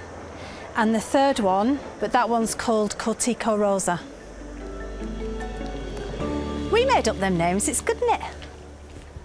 So we're in the first of the 3 fincas. This is the living room. We'll be getting rid of all this stuff. It's a bit sort of old-fashioned for me. The fincas need a little love and attention, but Donna can see the potential. Lovely wooden doors and everything, I never noticed them last time I was here. And this is a huge room. I mean, this could be a family room. So, you know, whoever gets this, we're looking at a long-term rental at the moment to carry them through the winter. but it would fit a family and no bother. And already there's been some promising news from Donna and Derek's property agent. Rachel has got 3 viewers for this today. 1 at 2, 1 at 3 and 1 at 4. She's explained that it's a work in progress to them. So yeah, hopefully we'll get a long-term rent. The Fincas could be a viable business option to bring in cash through the winter, so Donna and Derek are keeping their fingers crossed. This is a beautiful finca, and we could get a lot of rent for this each month. We could get between €600 and €700 a month. But for now, there are more important matters. After a fortnight's stay in the villa, Donna and Derek are saying adios to their guests. Hello, beautiful. Are you coming? Come on. Now I'm Auntie Donna. Auntie Donna? Yes. Thank you. You take care. Yes. Have a good journey. For any new holiday hosts, feedback is key, so the couple are keen to check out the guests' verdict. Fantastic in capitals. That word doesn't even describe how perfect our holiday was. The welcome after our flight was really nice and we already felt like home. Thank you so much for your hospitality. You couldn't have been any nicer. Wishing you all the best. Oh, how kind. Yeah, it's good. Good. You know what? It just makes all this so worthwhile. It's great to get good reviews, but Derek and Donna had a late start to the season. What the couple really need is a long-term rent to keep their dreams alive. Tarifa, on the southern tip of Spain, is described as the adventure capital of Europe.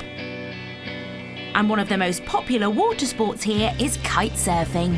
The sport harnesses the power of the wind through a parachute-type kite to propel the rider across the water. It's now the fastest-growing extreme sport, and Tarifa is one of the most popular destinations in the world to do it. Kevin Mitchum and his wife Lisa have sunk their life savings into running their own kite surfing school and guest house. Tarifa is cool. It's the kind of place which it kind of inspires those sorts of dreams. So eventually people want to break out and do their own thing, whether it's in the cafe and restaurant trade or the kite surfing. Kevin and Lisa have already invested almost €300,000 buying and renovating a 7-bed guest house. But this year, bad weather has regularly brought a halt to kite surfing, and it's hit their finances hard. So now they're looking for a way to bring in money off-season. Kevin is headed to Kenya to see if this could be a viable business option. He really wants to firstly just do a bit of a recce and check it out and see what the conditions are like over there for kite surfing, if they could feasibly be good for beginners or for people that are just wanting to really improve their technique. Also cost-wise, he needs to find out how much it would cost for people to be there, for him to go there, to see if it works feasibly from a business perspective. Kevin has come 35 kilometres south of Mombasa to Diani Beach. It's now his second day here, and today he's turning his attention to where his customers could stay. Karibu. Hello, thank you. How are you? Good, good. Good. Welcome. This is the villa. Francesca manages this villa for the local owner. This is traditional villa with the makuti roof style. And is in self-catering, but you have a cleaning lady. You have 1 bedroom here and a bathroom. Nice. The villa can sleep 8 people and costs €120 a night. Plus, there's an added bonus. The chef, if you want, every day, and it's really easy for us to organize for your guests. Is that just evenings or? No, all day, from 7 o'clock in the morning. Breakfast as well? Yes, breakfast, lunch and dinner. Yes. Fantastic. It's similar to what we do back in Tarifa, like we have the house and all the guests share the house together. They're not shut off in their own hotel rooms and things. So, this is going to be a trip with everyone mucking in together. So it's nice that we've got the option of a place like that where everyone's mixing. Yeah, I like it. I'll be seriously considering it. Next stop is Diani Beach. Unfortunately, yesterday the winds were not strong enough to kite surf. Kevin has come to meet Jamie Hockley, who owns a kite surf school here, to see if the conditions have improved. Hi, morning, Kev. Morning. How's it going, mate? How's it looking? It's looking a little bit better than yesterday. Yeah. With a few more knots, we might try and just get you on the water a bit earlier. See how it goes. Yeah, let's give it a shot. One thing Kevin would have to get used to are the conditions here in Kenya, which calls for a very different skill set. One of the biggest kites you can get, 17 square metre, and we've got a 14. I think I might even be all right on the 14, my size. Okay. If he's to bring kite surfing students here, he first needs to get to grips with the Kenyan waters and winds for himself. Yesterday the wind was so poor, Kevin's surf ended before it had even begun. But though Kevin manages 10 minutes on the water, the wind is still not at its best.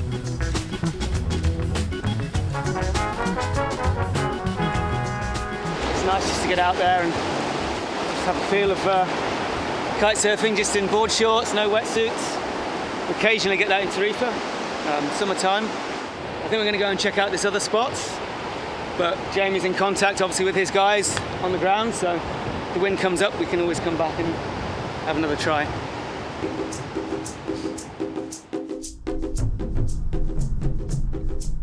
The next potential kite surfing destination is Gazi Bay.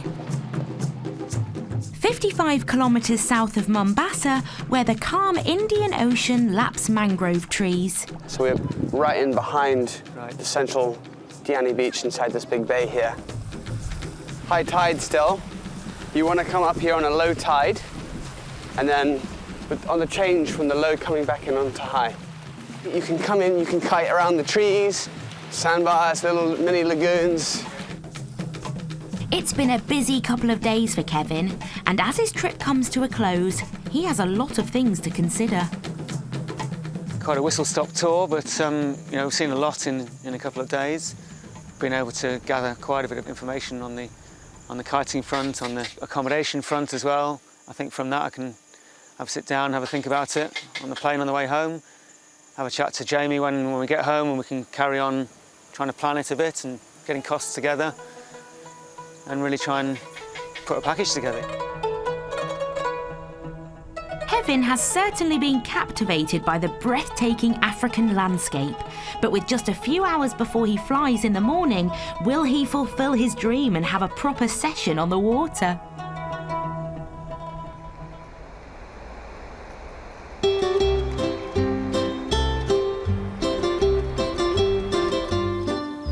Nestling amongst the rolling hills and sun-dappled vineyards of rural France are some real property bargains.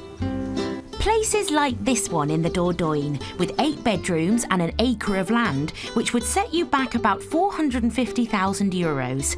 In the south of the UK, you can expect to pay almost double. Or just a little further south, this 4-bedroom house set in 4 acres with a pool and outbuildings was recently on the market for €625,000. This would easily cost $1 million back in Britain. I think you get very good value for money because there's so many properties on the market at the moment. The prices are good. You can be as isolated or as busy as you want to be. Oh God, it's hot. It's hot. It's beautiful.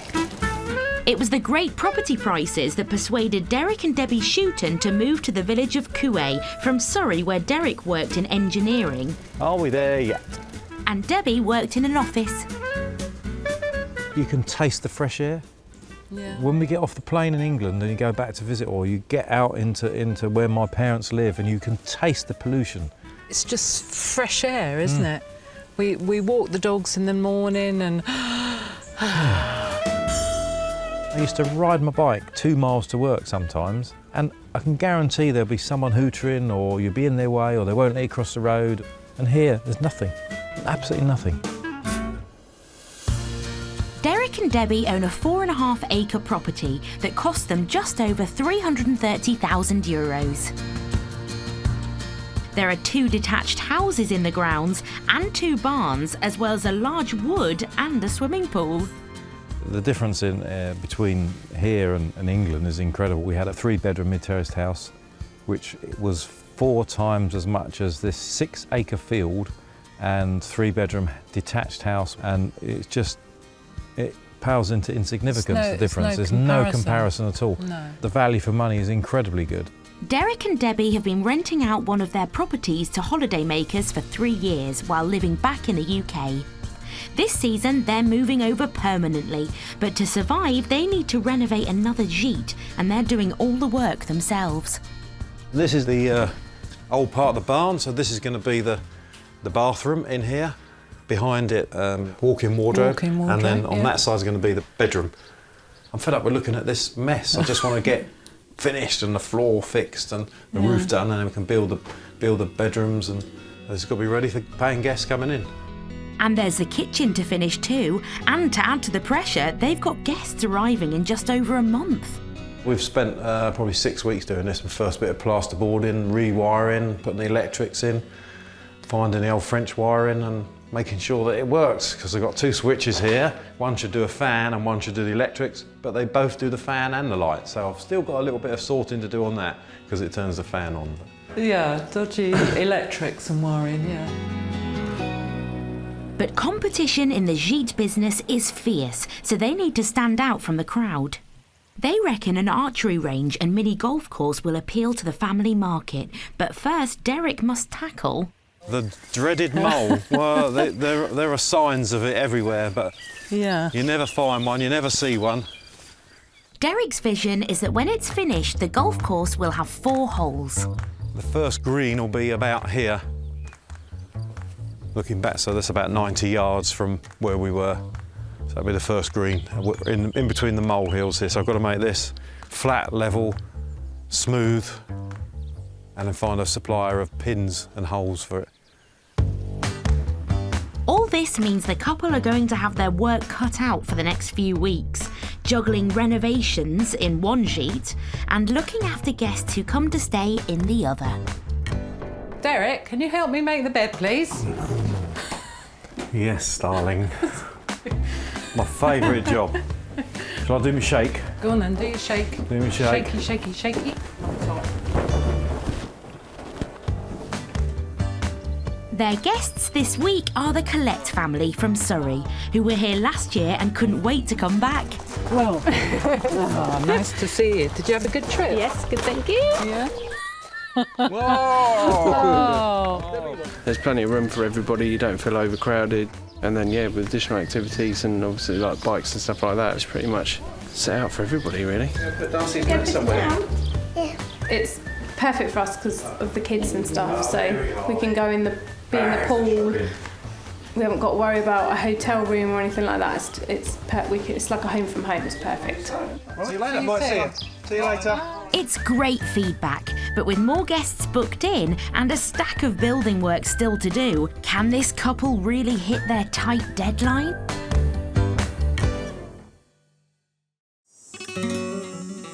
In Frihuliana, it's another big day for Derek and Donna Riseborough. Oh, it's breezy, isn't it? Because their final guests of the season are en route. But first, the couple have decided to make their presence on Millionaires Row official, with their very own sign. This is what happens when you come to a different country. You've not got the proper tools, but I'm determined I will try and get through, and I won't give up.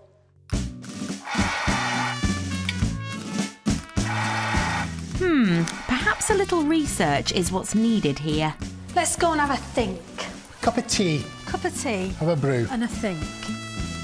Before you even contemplate getting your drill out, it's a good idea to understand what you're up against.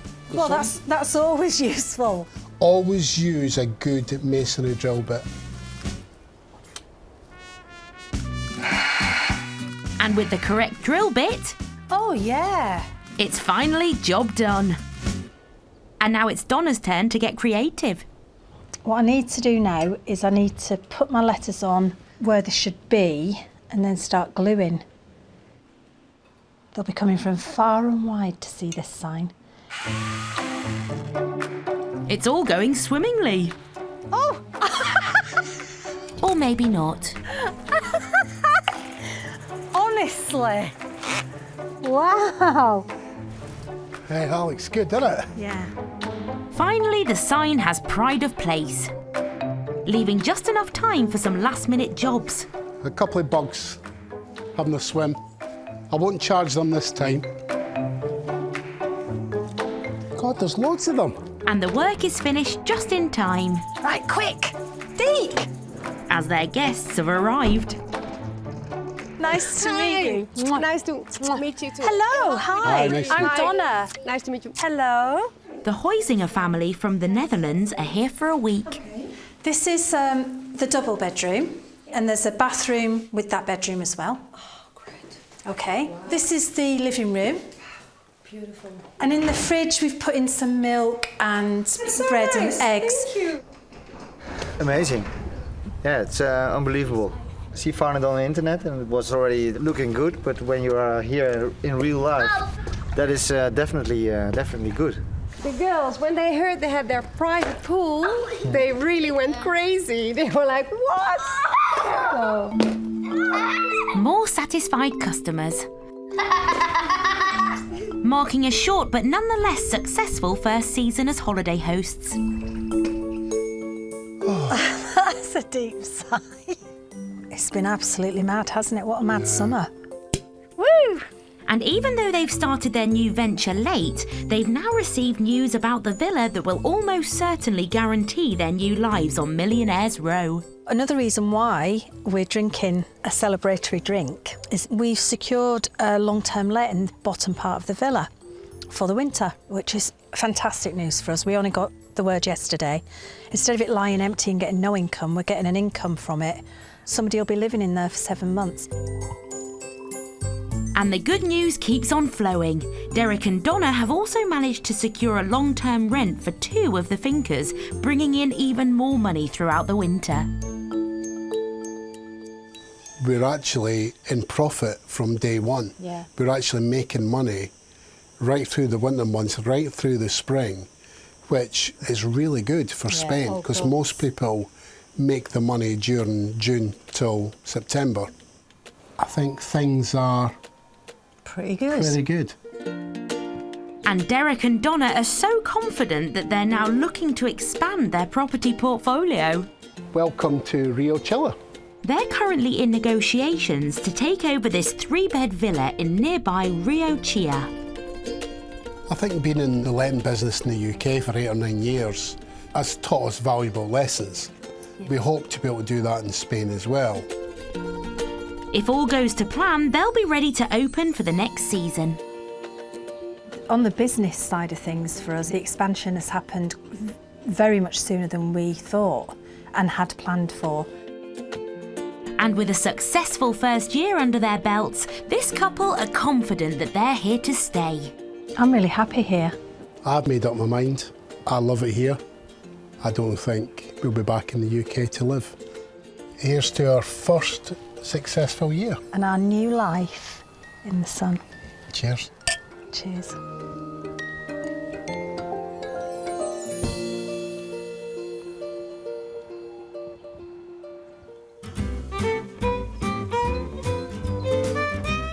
In Western France, the Shootons are still nowhere near finishing their new sheet, despite 300 hours of work.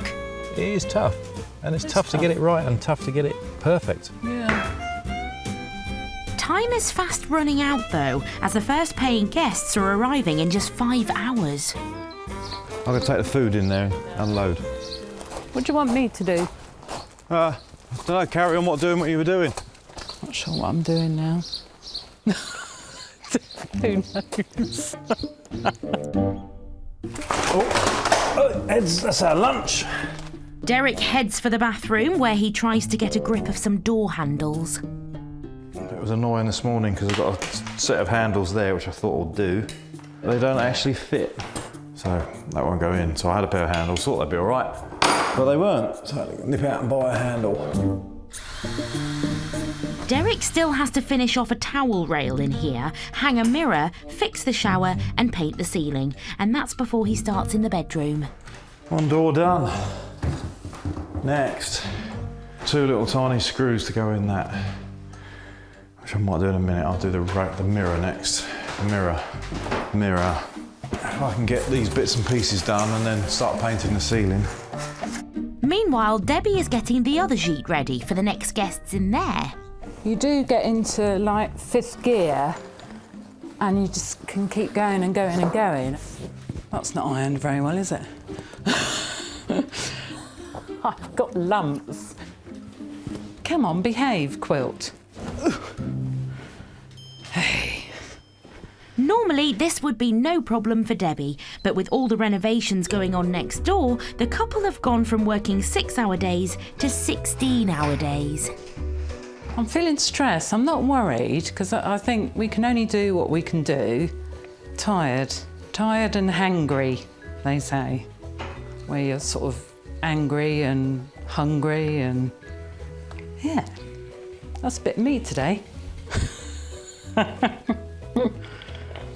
And I hate ironing, especially when it's lovely weather outside. Pillows and then we're done. All done. Ta-da! Right, next job. I'll go and find Derek, I think, see what he wants me to do. In the bathroom, it's 2 steps forward. Perfect. Oh, 1 step back. Oh, door's not on. Bedroom next, but there isn't a bed in there at the moment. That's in the barn. Needs a wipe, really, before we take it in the house, because it's just going to make the house mucky. Oh, I thought you had it. Oh. The guests are due at any moment. The gîte is still a work in progress. Mind the bottles. And the bed isn't even made, literally. You're right, yeah. Might have been better if we'd cleared this corner first, mightn't it?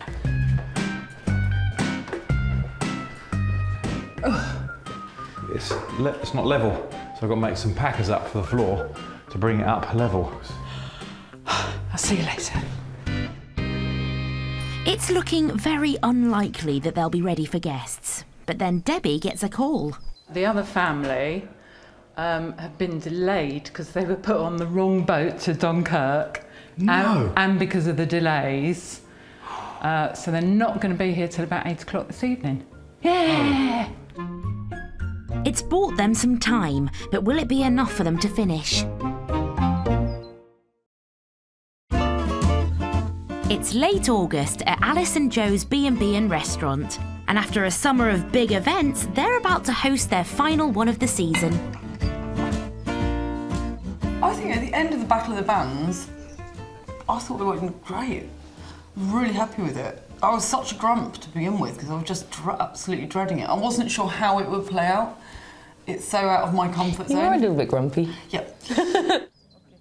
Because it's become sort of quite formulaic now, food-wise and, you know, sort of organisational-wise. I don't think we actually next year have to have too much to do with it apart from booking it and managing it. So I think that will make it feel very different for us. We can just go out and enjoy it.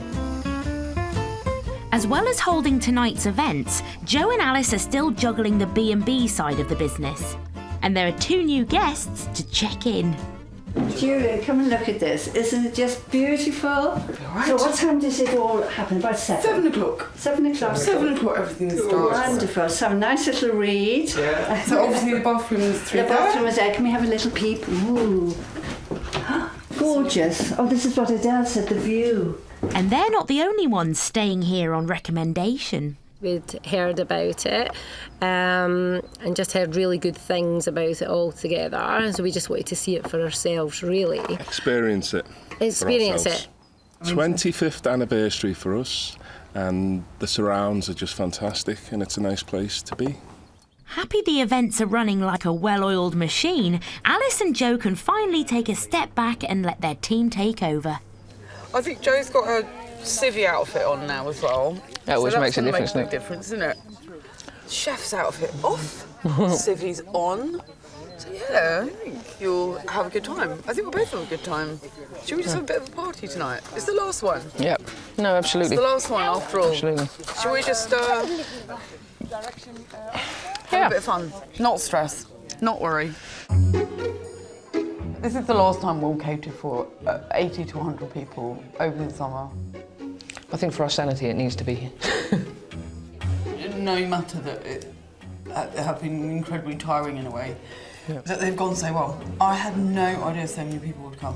Absolutely no idea. You should trust me more.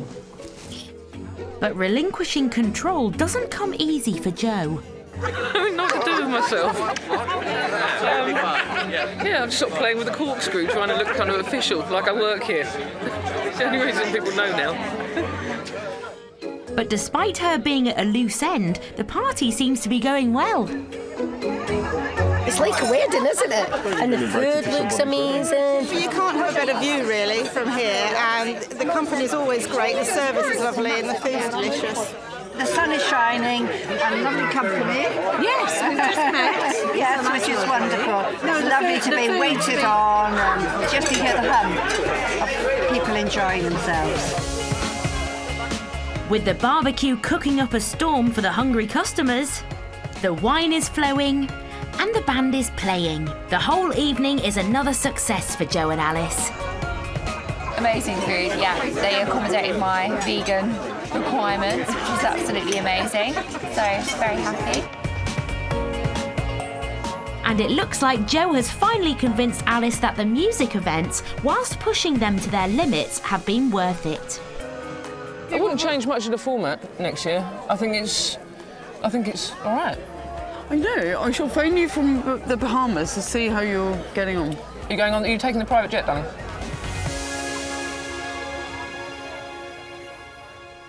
But then, just a couple of weeks later, disaster strikes. A massive storm has hit the region, and their outdoor marquees have bore the brunt. This one is absolutely trashed. I think there's no question that this one is going to go to the marquee graveyard this afternoon. But worse, there's also a power cut. Who knows what's going to happen tonight? Yeah, that's We'll get through the day. I mean, hopefully the electric's never been out for this long. I mean, my big worry, apart from anything else, is that I've got fridges full of food. But with a full B&B and restaurant of customers to serve, how will Joe and Alice cope? And could a great season be marred by Mother Nature? There will be a point, if it doesn't come back on today, that the hot water will run out. And that's never happened to us.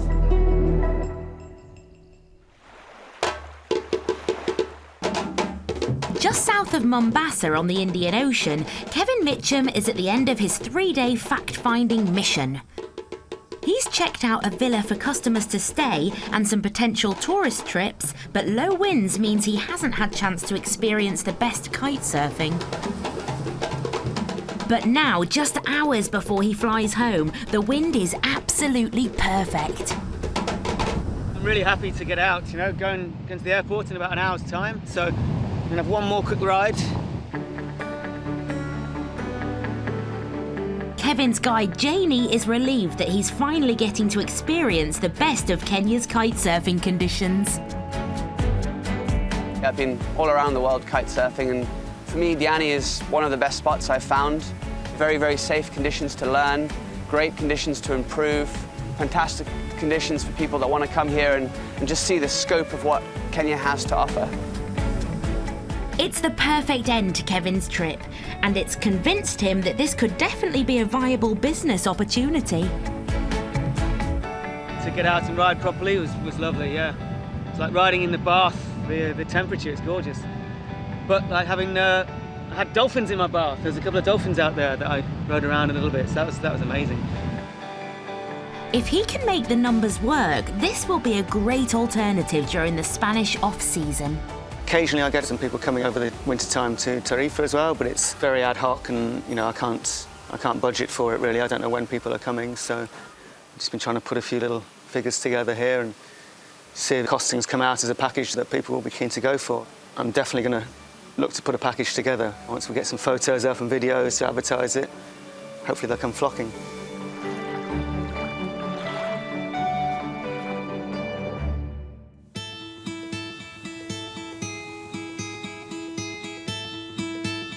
It's now the end of the summer season, and back in Tarifa, These are just some of the pics from a few of the locations in Kenya that we went to.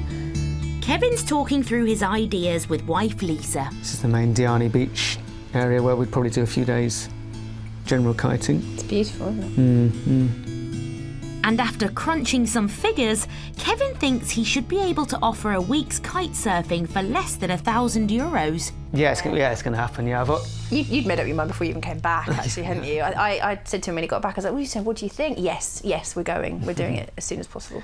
Yeah, I want to strike while the iron's hot. And with interest already being shown in their African trips, this will hopefully be a lucrative arm to the business to help secure their future. I need to do these things to try and make sure that we don't start next year on the bread line again. So, well, you know, all these little things hopefully will keep the wolf from the door. Oh, it's a tough way to keep the wolf from the door. How many cliches were there in that sentence? There's quite a few there. There's no doubt this has been a difficult year for Kevin and Lisa. But at the end of season party, there is still plenty to be proud of. Thank you guys for coming tonight. We just wanted to say a really big thank you to all of you and to everyone who's not here as well, because without you guys, we wouldn't be where we are today, really. So just a big thanks to all of you. We really, really appreciate it. It's been a little bit up and down, hasn't it? But we've got there, which is really nice. Yeah, and as she said, with the help of guys in there, especially Rich, my instructor, and Lucy, and running the house for us. And hopefully we can go into next year on a positive, and it can keep growing into what we want it to. Here's to next year. Cheers! Cheers! Cheers! Thank you so much, guys. We're gonna miss you. We're gonna miss you so much. Cheers! Investing their life savings into their kite surfing school and guest house was a bold move for Kevin and Lisa, and has seen their finances stretched to their limits. When you go from being in a position where you're relatively comfortable, you've got some money saved, and you think, oh, you know, we're okay, to suddenly all of that's just gone, and you're in this position where you're not quite sure if you're going to be able to pay the rent for a couple of months and stuff like that, that's not enjoyable particularly. But I think the long term is what's kind of got us through it somehow. But it finally looks like the investment is paying off. Bookings for the guest house are already coming in, which is a great sign for the couple. Virtually everyone that comes loves the situation in the old town. They love the way that we've decorated it. They love the communal atmosphere. People's feedback has been popular and made us realise that we've probably done I think we've done the right thing. And already they have 4 bookings for their Kenyan trip, so Kevin and Lisa believe they've secured their new life in the sun, and are even thinking of expanding. My dream would be that we'd have a really nice boat with all the kites on the back, so we could just anchor off some beautiful island, do a bit of kite surfing off the boat. Learn to sail for us. We've got to learn to sail, yeah. But just head into the Mediterranean, you've got so much, all different countries and islands. Yeah. But realistically... we could do it. What are you talking about?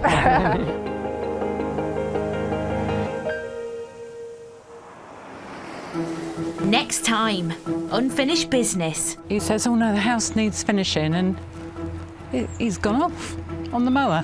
At Derek and Debbie's holiday home. Run out of time and paint. You don't come on holiday to look at the decor, you come on holiday to relax. Can Joe and Alice Check-ins now. handle arrivals with no power? So have you got electricity? No. Excellent. It should be on by the end of the day, we believe. And 2 Brits ready to start their Spanish dream. We arrived here yesterday at 3:30 with nowhere to stay. But will they fall at the first hurdle? I do not want to be staying in a tent on the beach while we're running a business.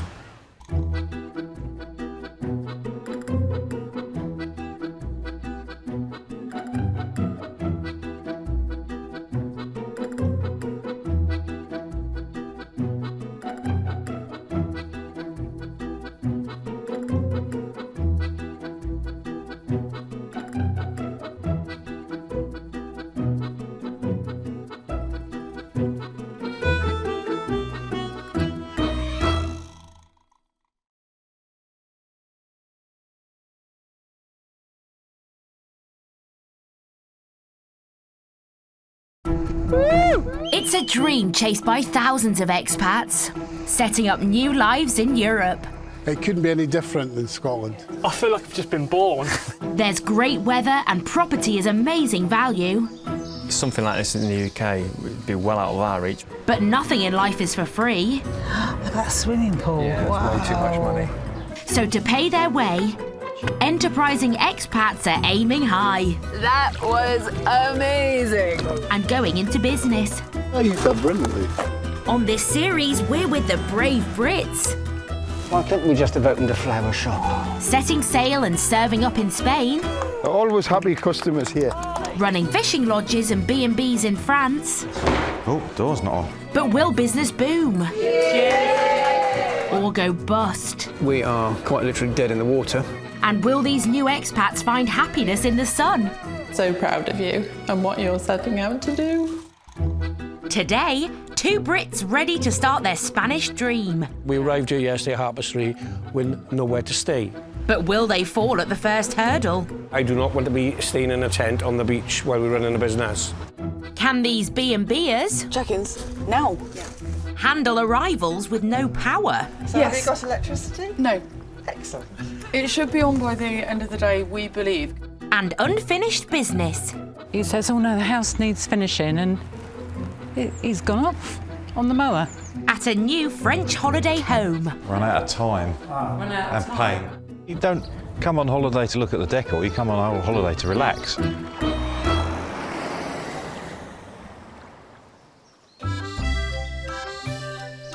If you want value for money with your property, there's no better place than rural France. It's a huge draw for thousands of expats. Expats like Derek and Debbie Shooton. Carry on, my love. Don't miss England one little bit. Miss people, but we don't miss England at all. With the space we have here, we would never be able to afford this in England. Yeah, we love it. Yeah, definitely. Derek and Debbie bought two detached houses just outside the town of Kite, 2 hours north of Bordeaux. With 4.5 acres of land, it cost just €330,000. It would be well over $1 million in their home county of Surrey. They're hoping to rent both to holidaymakers. One is ready, but they're now racing to complete the other in time for their first guests. It's all a bit frantic at the moment. Ideally, this should have been long done. But to say the couple are behind schedule is somewhat an understatement.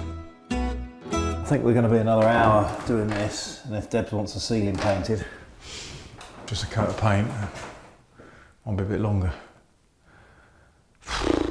Just fed up with painting. Tired now, and enough. Luckily for Derek and Debbie, their guests have also been delayed, meaning at least some jobs can get finished. I feel really sorry for them. Yeah. Great for us, because I can fix the toilet on the wall now.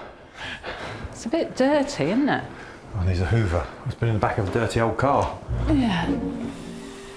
I think 2 more sunbeds. 2, 4, 6, 7. Yeah, 2 more and we're there.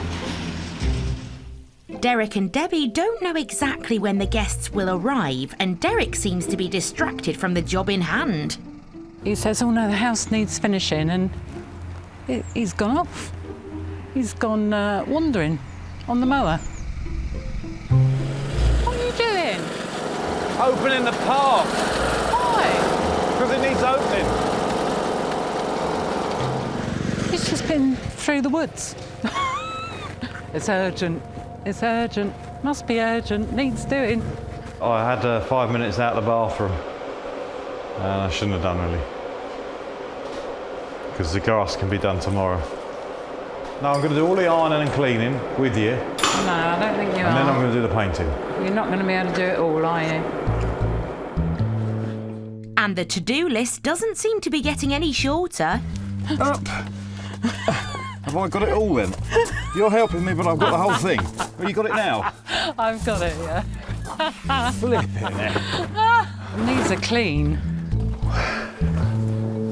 Takes so much effort, time. I think I've got like wiper's wrist. Where does the time go? Where do the hours go? Just been at it all day and it's quite difficult. But finally, they've decided they've done as much as they can. And we can go and feed the dogs. Because the guests stopped off en route, Derek and Debbie have arranged to leave a key, meaning that they can at least get cleaned up and have some food. I love you. Love you too. What a hard week. Yeah. Don't Blood, sweat and tears. No. But despite all their endeavours, it's fair to say that there are still a few things left unfinished. Long day, 12-hour tiring. day? That's 12 hours. Shower room upstairs looks very unfinished, doesn't it? But we just apologise. We couldn't do any more, and if they don't like it, I'll be surprised. I'm not proud of myself, but I'm totally proud of Derek. Shame it's not finished. I think good High team. five. High five. I know I High can't. five. I'm tired. High five. I want to go home. Let's go home. So do I. Come on. Come on then.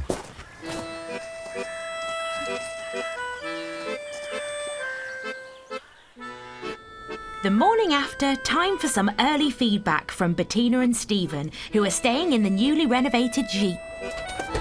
Hello, hello. Hello, hello. Hello. You might notice that some of it is not all the same colour, because we run out of paint here as well. And Derek went and got some more, and it was a different colour. It was a different wasn't it? colour. So if you look at the wall, the wall was slightly different to the ceiling. To the ceiling, yeah. All right. You never know. You really not know, not at all. This is the shower room. As you can see, we've run out of paint. Run out of time. Run out of time and paint. And paint. Unfortunately about the ceiling, is that all right for you guys? Yeah, that's fine. Yeah. It's really lovely, really lovely. Okay, so have a good holiday, and if you need us, give us a shout. Thank you very much. It's really lovely. The decor may not be up to Debbie and Derek's usual standards, but Stephen and Bettina couldn't be happier. For us, it wasn't really an issue. It is a tidy sheet, it's clean. It is. I didn't even notice the ceiling because it wasn't something I was going to look at. You know, we've been in far worse than this, so, so I mean, it was kind of like, it's just an old house, and you expect from old houses, you know, just part of the character and the charm, really. You don't want everything perfect, I don't think. You don't come on holiday to look at the decor, you come on holiday to relax and enjoy yourself. And and you don't really look up, do you know, if you're going to worry about a bit of paint missing, you know, that's, you know, it's a nice that's a bit room. picky, isn't It's it? But it should have been finished. When the house is empty, we'll get it finished quickly. Snagging list aside, both properties are now up and running with bookings in the diary. But Derek and Debbie can't rest on their laurels. Not with a golf course and an archery range to build.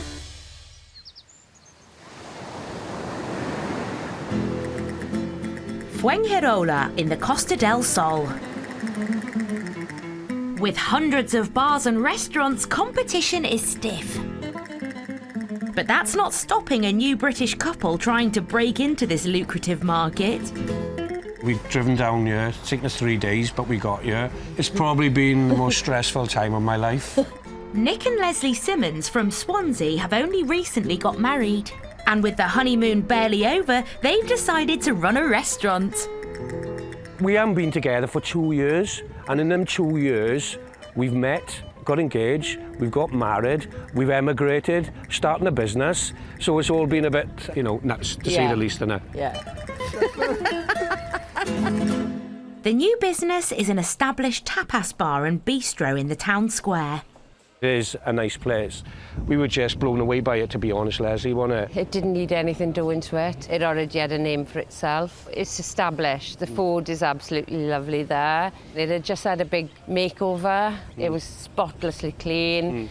The staff were nice there. Yeah. Everything about it just did it for me. It should bring in money from day one, and it needs to, as the 5-year lease has cost £51,000. I'd say about 3/4 of our money has gone into that business. So, you know, there's no question about it. This business has got to work, and I'm sure it will, but we know it's going to be hard work. Their new life in the sun hasn't had the best start. Their 1,500-mile journey took a day longer than planned, so the owner of the apartment they'd agreed to rent leased it to someone else. We arrived here yesterday at 3:30 with nowhere to stay.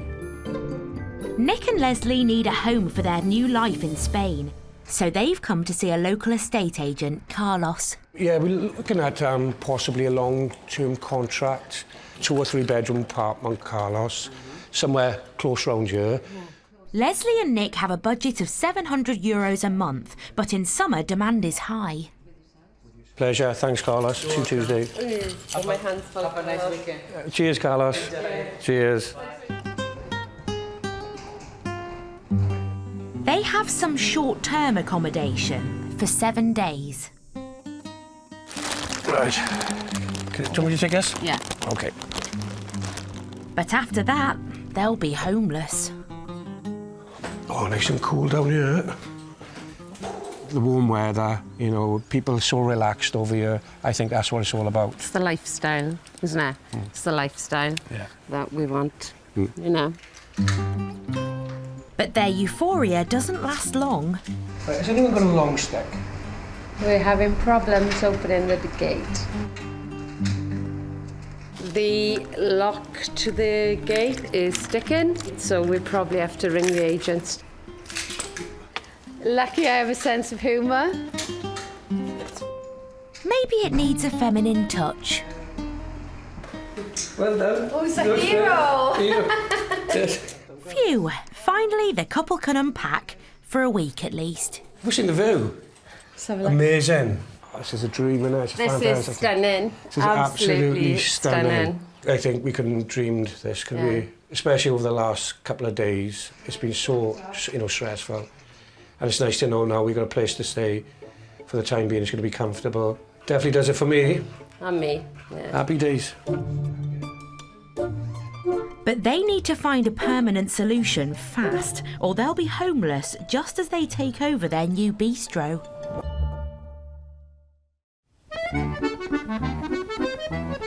Thousands of people flock to the Dordogne every year to sample diverse cuisine and wonderful wines.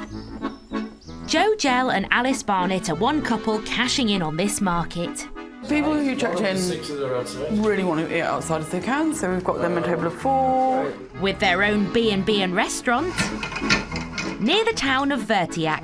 Oh, it's so nice to see you guys. So super. This season has been their busiest yet. They've branched out into large-scale events. Wowee. And things have gone relatively smoothly. Thank you, it's absolutely lovely. Oh, I'm really pleased. Until now. It's mid-September. Last night, a massive storm hit the area and their outdoor furniture has bore the brunt. This one is absolutely trashed. This one is going to go to the Marquee graveyard this afternoon. They will face a hefty bill to replace it, but that's the least of their worries. The storm's also knocked out their electricity supply. It rained all night, but the actual storm, it blew up so fast. It was 20 minutes. But to take all of our marquees down, everything in the garden was knocked over, and then no power. We live in rural France, it does happen. It's happened to the whole of the southwest of France today. The B&B and restaurant have been without power for almost 2 hours. We've got no electricity. I've got baguette though. We've got bread. Yeah. With guests booked in, more due to arrive and a full dinner service, it's not good news. Cooking on gas. We are cooking on gas. Breakfast will be fine because we still have gas, so we can make our coffee. Our main concern is tonight we have 35 people booked in for dinner. So breakfast will be fine. With so many customers depending on them for both the restaurant and the B&B, the power cut is becoming a real challenge.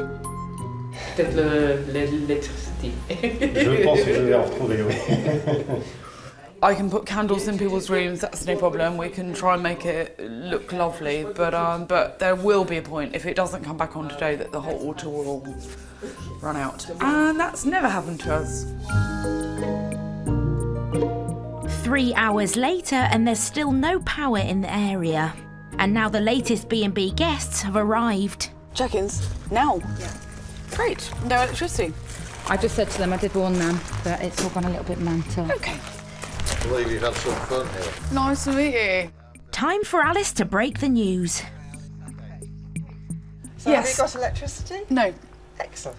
It should be on by the end of the day, we believe, because every other village near here had theirs turned on by 10 o'clock this morning. Right. We have loads of booze and we have can a still brew. make tea and coffee. Oh, that coffee is important and wine is important. All of those things we can still provide. Excellent. Luckily for Joe and Alice, their new guests are very understanding. Bathroom in the dark, that's okay. I know where everything is. As long as I can have a drink of some description, that's absolutely fine. Should we kick off with tea? Yeah, good one. Yeah. Regular tea or a coffee? Coffee, please. Regular One coffee tea and for one me, tea? Yeah, Yes. thank you. That can be arranged. Yeah. In fact, Bill and Kate seem to be enjoying the peace. There's no noise, No, it's really which is hushed, fab, isn't it? Yeah. It's not relaxing for Alice, though. Wednesdays, for some reason, really busy. The restaurant is almost fully booked, and she's now worried about no-shows. I don't think everybody that's booked will come tonight. I think probably a lot of our customers are having the same problems with us, and I think they'll probably be trying to deal with their fridges, their freezers, everything going on in their own house, shopping for candles and all of that kind of thing. Is Alice and Joe's great season about to end on a low?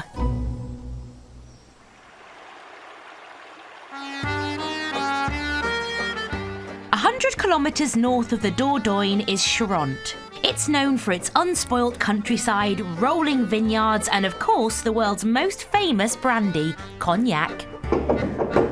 16,000 Brits call this area home, and for those looking to escape to a more laid-back way of life, this is the perfect place to be.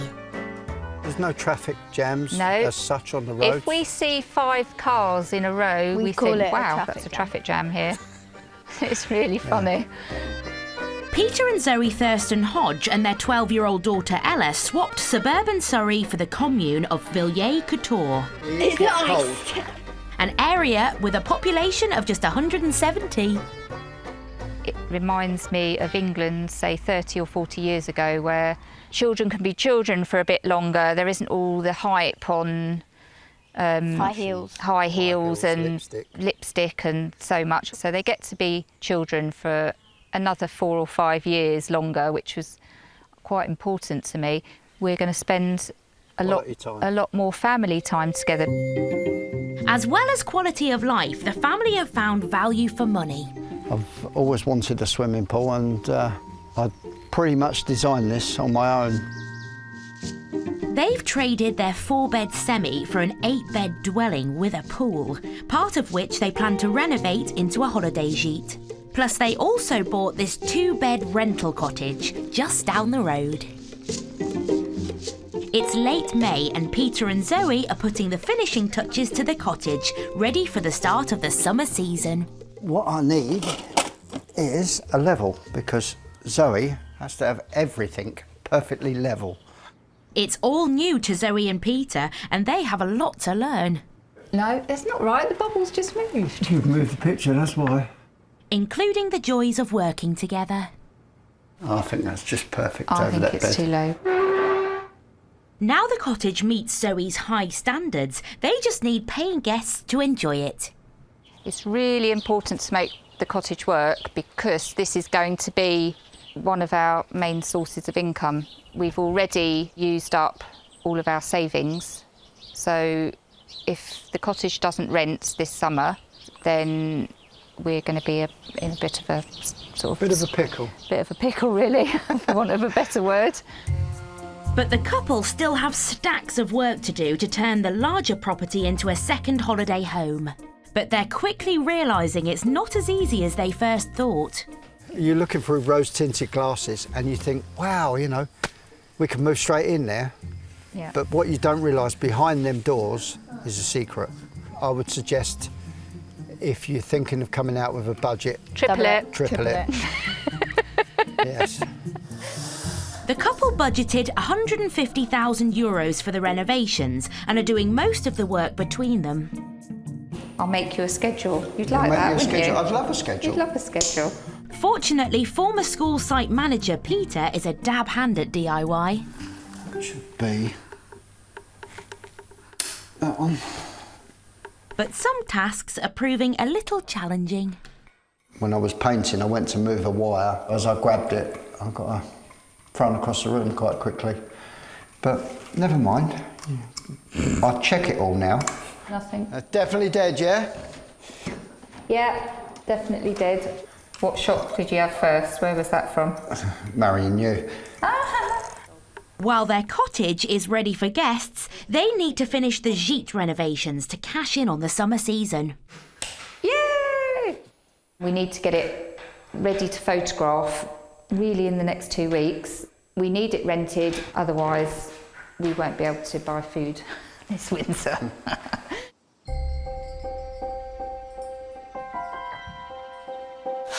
For the next month, Zoe and Peter work day and night on renovating the gîte. We just keep working at the pace we're at. It'll all come together.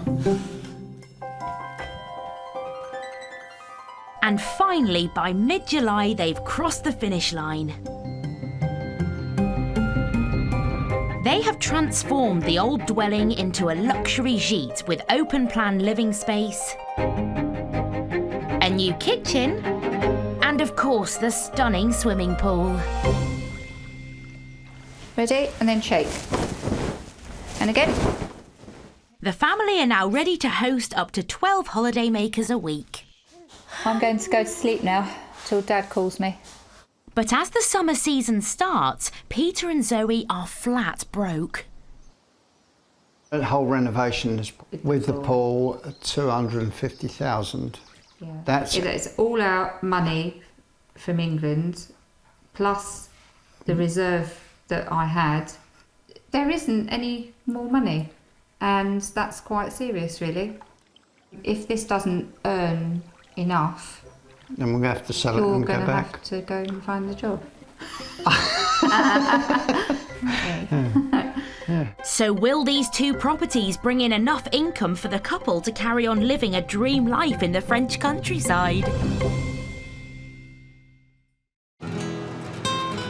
In Fuengirola, newlyweds Nick and Leslie Simmons have had a stressful few days since they arrived to start their new life in the sun.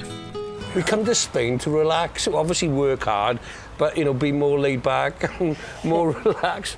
But at the minute, it's opposite to that.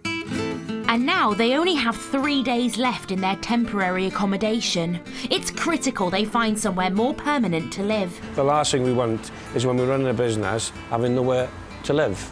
Or still going for viewings, because believe me, we won't have the time to do that as we're going into the height of the season.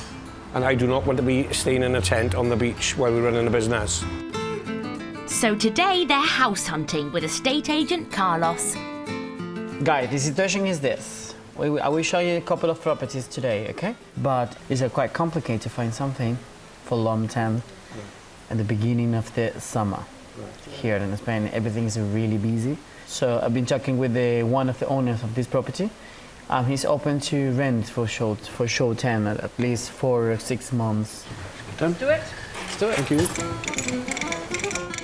It's the start of the summer season, so decent apartments are scarce. But Carlos has found 2 properties to show them. The property's over there, on the first floor. Oh, first floor. Property 1 is a 2-bedroom, 2-bathroom apartment in the pretty town of Calahonda, 12 kilometres from their new business. It comes with parking and a shared swimming pool. Oh, it's nice and cool in there. Yeah. Lovely size in there. Do you have the master rooms connected with the bathroom? You have a wardrobes? Yeah. Nice size kitchen. It's got everything that we want. What do you think? Yeah, what do you think? It's not doing it for me. Yeah, I quite like it. I think it's spacious, big balcony. It's ideal. It's situated in a quiet place. Lovely facilities. How much is this place? 700. 700 euros, right. Yeah. It's right on their maximum budget of £600, but Leslie's still not sure. Well, I think from potentially sleeping in a car to this is paradise. So I'll take this now. That's my view. Maybe the next apartment can do better. It's situated in Fuengirola. Okay, guys, come on. Okay. Just a short walk from their new bistro. You have, this is the first level.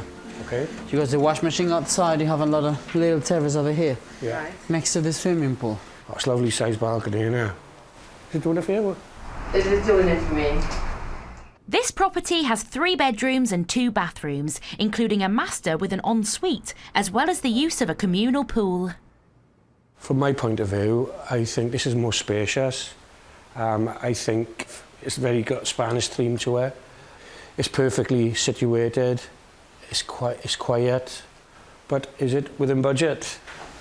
Okay, guys, we have here another 2 rooms. Okay. With another bathroom. About half in the bath. Lovely. Give me a bath. After working all them hours in the restaurant, it'd be nice to come home and relax in the bath, wouldn't it? Fantastic. And Carlos has saved the best feature till last. Let me show you. There you have sea views as well. Oh, fantastic, isn't it? The size of it. Brilliant. You don't even have to go and sunbathe by the pool. The property comes with its very own roof terrace with views over the pool and sea. Definitely does it for me. Coming up here, eating your evening meal, looking over the sea, innit? It just blows me away. But these luxuries come with a price tag to match. This one is in 1,200 because you're on the prime location. Yeah, of course you are. Just 10 steps to the beach. Mm. Despite being €500 a month over their budget, Leslie and Nick aren't put off. This feels like I'm in somebody's house and not an apartment. That's important, I think, isn't it? It's definitely something to think about, isn't it? But with a new business to pay for, can they really afford to let their hearts rule their heads? One thing's for sure, they need to make a decision, and fast. I feel that over the last week, if we hadn't laughed a lot, I could just sit down and cry. It is important we get somewhere to live in it. Otherwise, it's back to the car, kiddo. Happy days. And there's no ensuite in the car, believe me.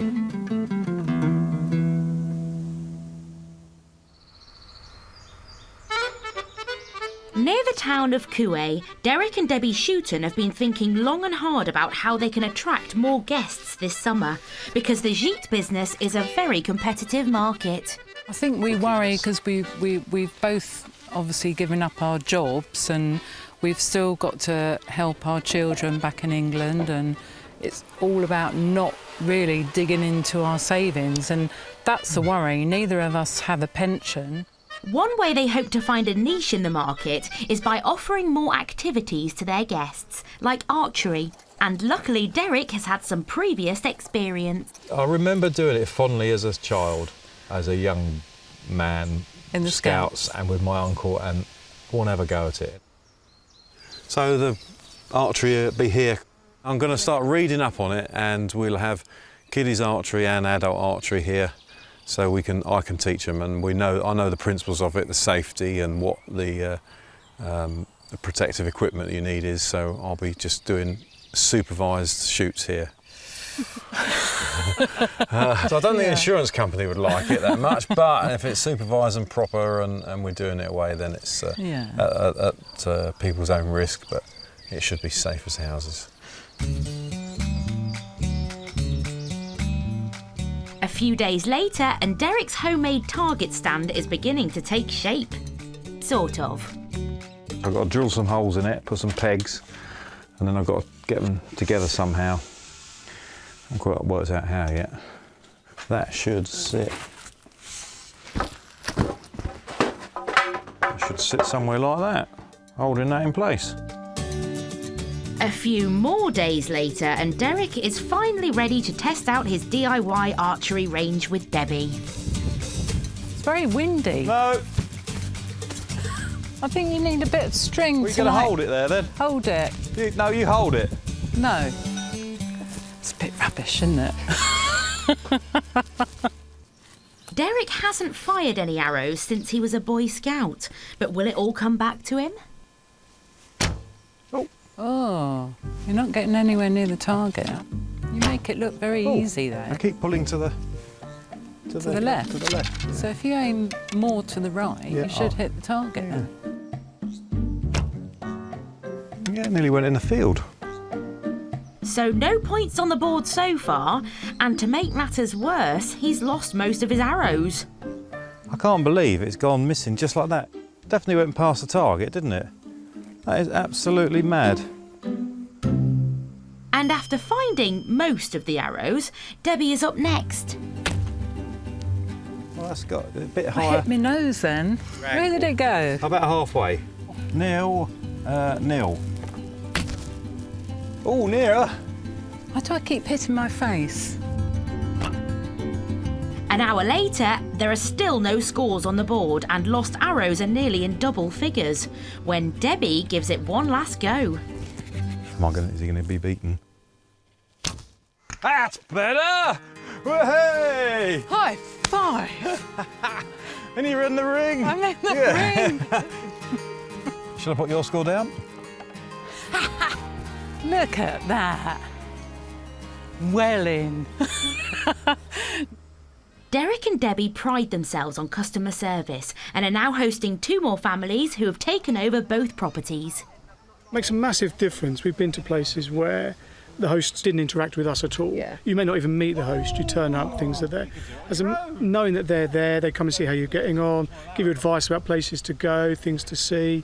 And now Derek and Debbie have persuaded the group to test run the archery range. That's it, and you've got to keep your elbow up so it's all in line, and then look down and then... Hey! He's there, Robin of the Hood. Guests are too good. I'm banning them from coming. It's not long before all of their guests want to try. That's it. Go on, Olivia. That's how you do it, okay, everybody? Yeah. He's a bit good, wasn't he? Was that my tuition skills? The tournament is an unqualified success. Oh, it's great fun. It sort of gets everyone together because everyone can have a go. Olivia's about to go and, in fact, she is shooting some more. Oh! She feels part of it and it just gets all the different people together. Oh! Just having extra things you can do within the grounds and not having to go anywhere is a really, really nice thing to have. Oh, that was so close. Well done. It was a success. They want to do more, we want to go home. We need a rest, we're tired out. It's good that they're sort of more keen than us now. People having fun, doing something you can't do at home in your back garden. And that they keep wanting to have it. Yeah. They want another go all the time, don't they? A bit of competition, they all liked it. Debbie and Derek will definitely be adding archery to their list of activities on offer. But their development plans don't stop there. The next step is a golf course.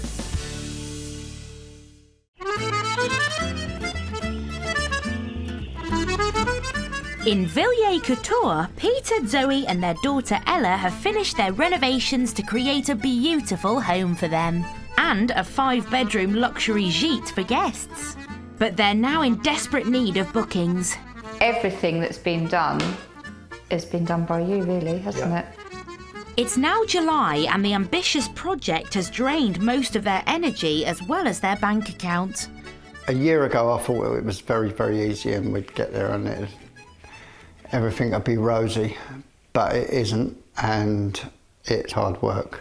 Yeah. And today I'm thinking, you've got there. I've got there. The family also own a holiday cottage a short drive down the road. Together, the 2 properties could bring them an income of €2,000 a week, money they desperately need. And in just 2 days, the first ever guests are coming to stay. I'm not terrified, it's fine. I've got... well, it's all under control, isn't it, really? Yeah. But Peter won't be around to welcome them. It's to bring all the tea bags back in when you come back. The goodies. He's flying to the UK with daughter Ella for a family wedding, leaving Zoe to run the place alone. How are you feeling about leaving me? Oh, I think you'll be fine. Since they moved in, Peter has been doing most of the maintenance, so before he jets off, he needs to show Zoe the ropes, including the pool alarm. If anyone falls in, yeah, it'll go off. So I'm going to send it off. Right, that's armed, so the light's not flashing. Okay. That's ready in case someone fell in. Okay. That's on then. That's armed. 6 feet, yeah. Okay. Okay. Yep. So that's the easy part of it all. And the hard part? Get it right, that's it. Just tap it on the side.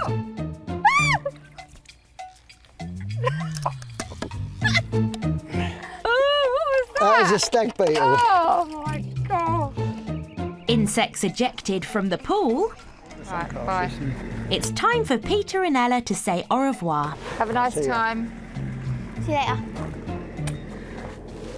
Good girl, yeah? Yeah. Leaving inexperienced Zoe by herself managing the fledgling business. Usually if something happens, I could go, Peter, come and help do this, but no, I haven't got anybody.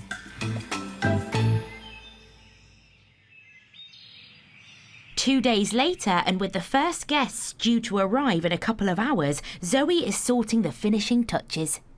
We always knew we were going to supply, a welcome basket and wine. The wine really doesn't cost very much out here, and I just think it's a nice touch. They're here. The two families have driven over from Wales, and with 9 of them in tow, it will test the capacity of the new gîte. You've got a little book here that just gives you lots of information as well, and some things about the house. Can we stay in this room? So you make yourself comfortable. This is my room. This is a what room? Sorry? This is my room. That's just you. And Olivia. Don't tell anyone, I think this one's my favourite. Peter and Zoe's very first guests seem impressed with their home for the next fortnight. Yeah, it is beautiful. Really friendly welcome and much nicer than I thought it would be, in the photographs you saw. And it is nice, it is out of the way, and it's got everything. It looks like it's got everything here. We're sort of near enough to tourist places with La Rochelle and things, but far enough away that we can have a quiet week. Nice glass of red. As the guests settle in for the night, Zoe can finally unwind. Not very much of it, I might have to open another one later. It's a peaceful end to a hectic week. I just want to go to sleep. It'll be literally one glass of wine and I'll be zonked. But just as Zoe is about to relax, the pool alarm has been activated. So I need to just make sure nobody's drowning in it. Okay. Everything's Because you see, I have to run down and check when I do that. As Zoe's new role as holiday host begins, it seems the dream of a quiet life may still be a way off. Right, I'm going to go and sit on the sofa now and put my feet up.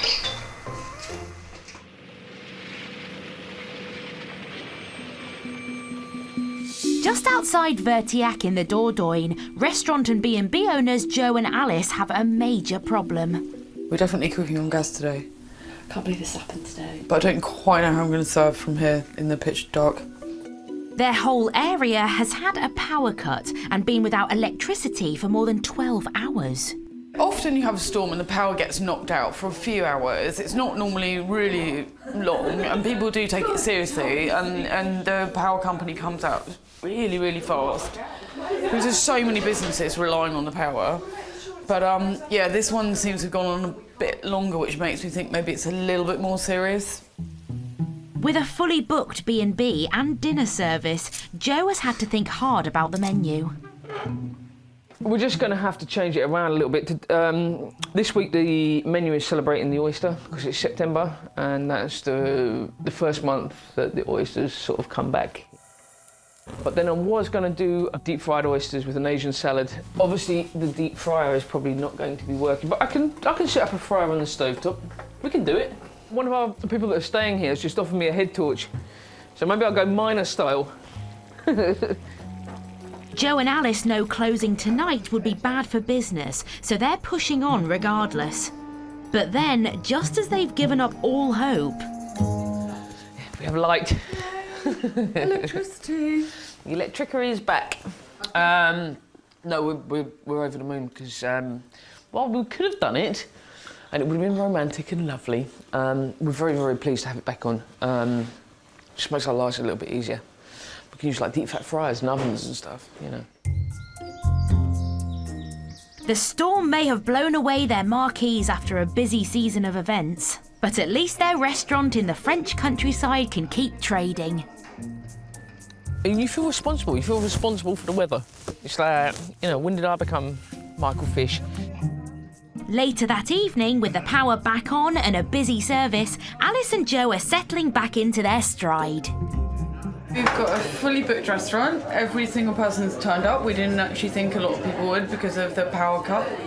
Some people that are dining with still don't have any power in their house. So it's kind of amazing that everybody arrived. Our rooms have hot water and lighting, and it's a great atmosphere. We're packed, it's lovely. Will you be coming again? And there's good feedback from the guests. I'm 71 and it's my first oyster. How good is that? An excellent start to the holiday, yeah. We're just really glad it all came back on, and everything was good. There's no doubt Joe and Alice have successfully expanded their business and can now look forward to next season. Some days it's a good question what keeps us here, because some days you're so tired and you're really up against it and you're just like, why am I doing this? And you think of, you know, your past life when you were sitting behind a computer and, you know, earning so much an hour and going home at 5 o'clock and having weekends off and being able to attend functions or have a social life. But you get up every morning and you look around you and you just think, this is stunning. It may have been a hard slog, but with the help of their new team this year, it's been made possible. Grab on! So today they want to take them out to celebrate. It's a bit woggly, isn't it? Jodie, Chantal and Ange will still be with us for the whole winter, but various members of our team are leaving for the winter, so it's really great to hang out. I like this game. We have never had such a great team as we have had this year. It's really brilliant. High five!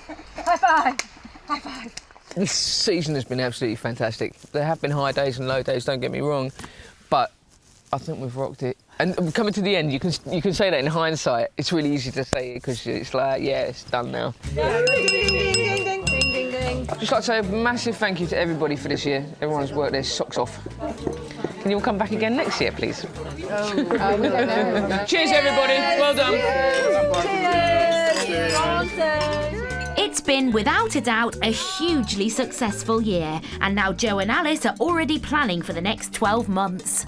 We've got some massive refurbs to do in November. We're moving the kitchen, doing the bathrooms and the rooms, and so we'll be closed down for November. And then we will be back into full swing in December, and we're already fully booked for Christmas. So, yeah, not too much rest for people, a little bit.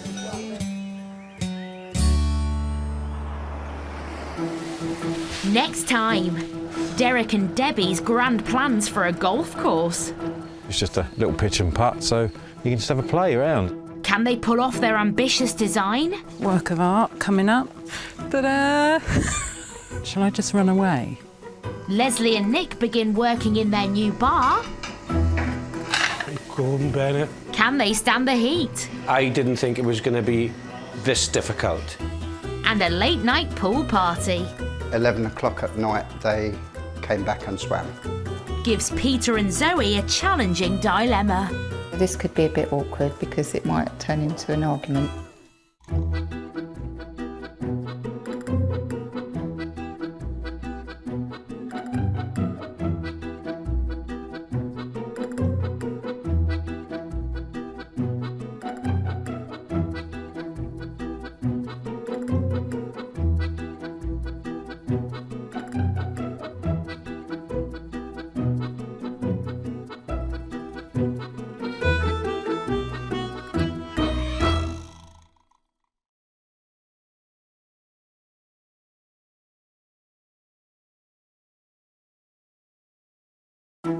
Every year, thousands of Brits leave the UK in search of a dream in Europe. Look at that sunrise now, beautiful. I could almost die and go to heaven, and this is what it would be like.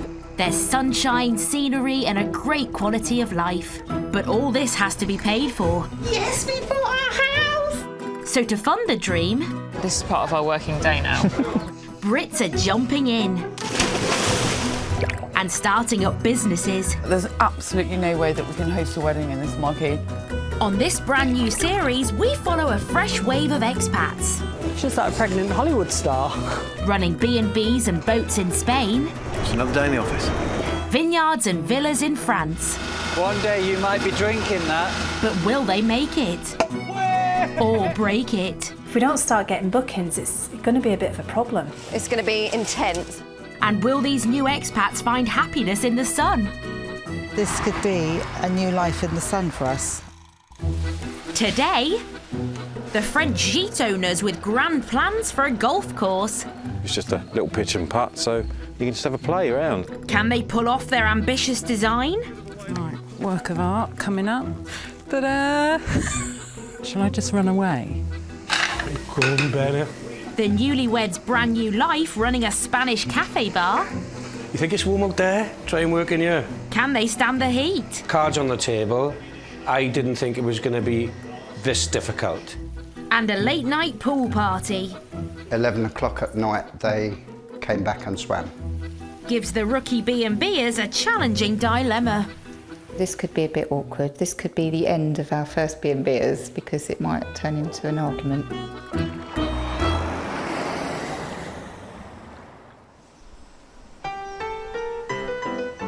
The Vienne apartment in France, famous for its goat's cheese and the animal parks of Monkey Valley in Romagna. Lovely jubbly.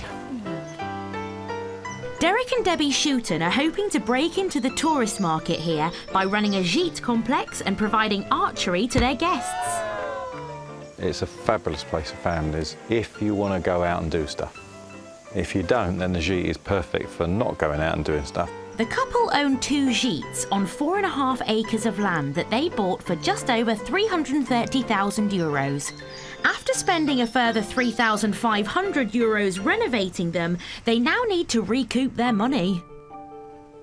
Our savings have taken a big hammering this year, and the credit card is maxed out, isn't it? So we've got to work out how we're going to get through the next 6 months. The couple have already hosted a number of guests, many enjoying their archery range, but they also want to create a 3-hole golf course.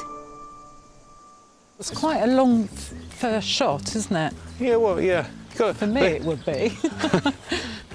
This has got to be cleared, flattened a bit. But they're going to have their work cut out, as there are trees and bramble bushes on the land. It's an added attraction for guests to come here, and it's something a bit different. There's not many golf courses around here. Just walk out the gîte and have a little play, and it's all be on one-stop shop. Over the next few days, the golf course starts to take shape. Debbie cuts the green for the first hole, but Derek thinks she's burning too much rubber.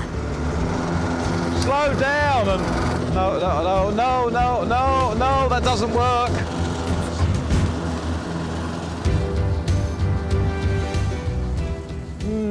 Bit of a way to go yet. Next, Debbie starts to make some signs to put next to the tees. Right, work of art coming up. That's going to look like 240 yards, isn't it?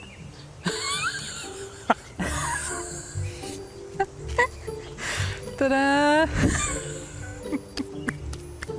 Oh, what shall I do with that then? Shall I just run away?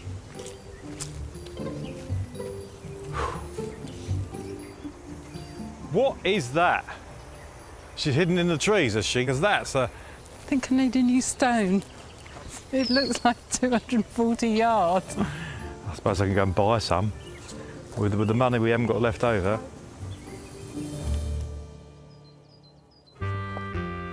By the end of August, the course is almost ready and Derek and Debbie need to test it out.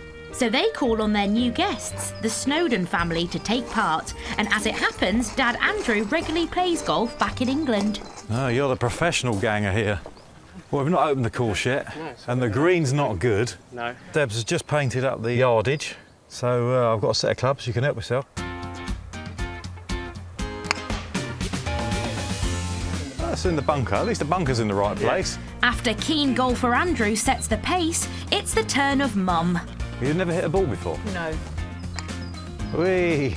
But as the family play, there are clearly a few teething problems. That's 4. I think we definitely need to get rid of them brambles around the back of the green. Yeah.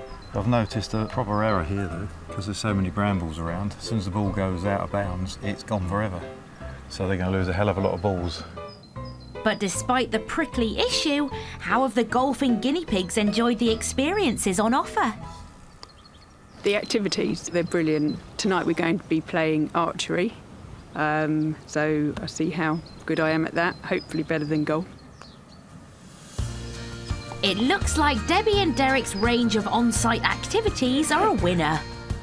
Hey! And with plenty of bookings this season, There's more balls in the bag if you lose more. Derek and Debbie's first year living in France is turning into a great success.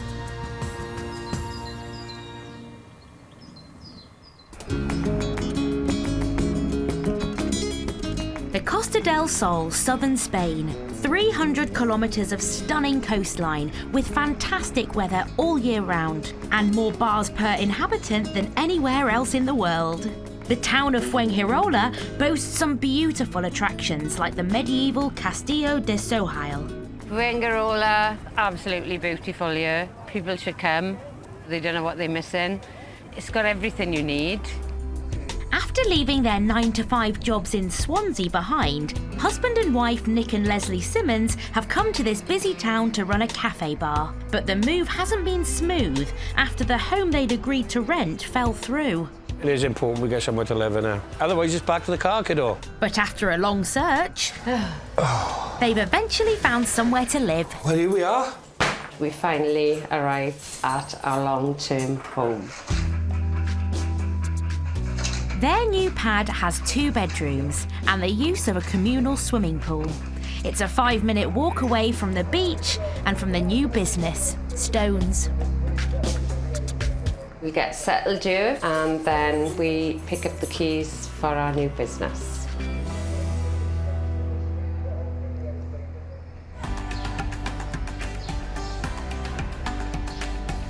It's 6 days later, and after collecting their keys, it's Leslie and Nick's first day on the job. I think this is probably the most physical part of the day, because believe me, them tables weigh a ton. Absolute ton. Oh. But we get to have a coffee after this, so. This bar is located 300 metres away from the town's busy port. Leslie and Nick bought it for £50,000 and they're taking it over from previous owners without shutting. Happy days. They've also inherited a regular customer base. Table 3, that's your next one. Okay. Bacon, jack and potato. After years spent working as a trade union rep and a care worker, will they adapt to their new life as bar owners? I've never cooked in a cook's kitchen before, not in a catering one anyway. So many tools. It's, yeah, it can be daunting. Oh, Gordon Bennett. The couple had planned to alternate cooking shifts in the kitchen, but the huge workload means that novice Nick doesn't feel confident enough to run the kitchen by himself. Am I the chef? We're supposed to be taking it in turns, but it doesn't look that way, does it? Nick just wanders about, trying to look important. Can you stick a jacket in for me then, Nick, please? Yeah, it's also a Mexican burger, yeah? Okay. Leslie and Nick have been working from 8 a.m. to midnight in their first week, and they're slowly realising that they may have bitten off more than they can chew. Right, jackets in, I'm going to serve them drinks, Les. Nick and I haven't had any time off since we started. It can't be all work. We came out here for a better life, and at the moment we're just working. What's that say? I haven't got my glasses, see, Les. We knew it was going to be difficult. Cards on the table. I didn't think it was going to be this difficult. With the summer season just started, the bar's only going to get busier. But will Leslie and Nick be able to handle the pressure? You think it's warm out there? Try and work in here. We're working together, starting a new business together. If we get through this, we get through anything.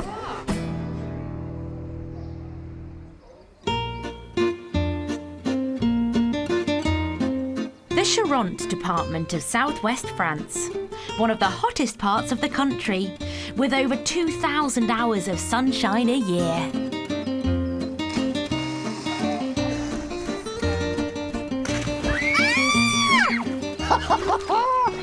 It's one of the many reasons Peter and Zoe Thurston Hodge made the move here with their 12-year-old daughter Ella. They have a holiday cottage and are renting out part of their own home as accommodation. Days like this is why you move to somewhere like France, for the warmth and the pool, and everybody just been able to have fun. They've been able to keep their gîte and holiday cottage fairly full over the summer. It is beautiful. Really friendly welcome, and most of them I think is bigger. And it is nice that it is out of the way, and it's got everything here. The guests we've had have been very, very nice. But having paid 200,000 euros to renovate, they need other ways of getting in guests. Their minimum stay is currently a week, so now the couple are considering offering shorter breaks as a B&B. I've got bed and breakfast people coming in tomorrow afternoon. Luckily the afternoon, not the morning. They'll be our last guest. Quite sad, really. Happy birthday, dear Zoe. Happy birthday to you.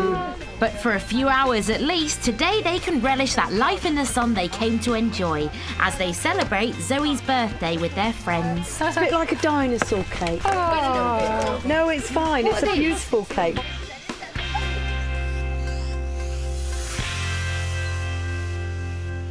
Two days later, it's the morning after the arrival of their first short-stay B&B guests. So I just want to pop some fruit really in a bowl for them and a couple of yogurts. So nectarines? Nectarines, apples. Zoe is preparing the first breakfast. OK, do you want to go and pop that in? Yeah, I'll take this through. The couple are charging €65 for a night stay in their gîte. Though this includes breakfast, it doesn't include the use of the pool, and checkout is supposed to be at 11 a.m. Yep, they do want to use the pool. Trouble is, if you give use of the pool, they could hang around here all day, and B&B is not an all-day thing.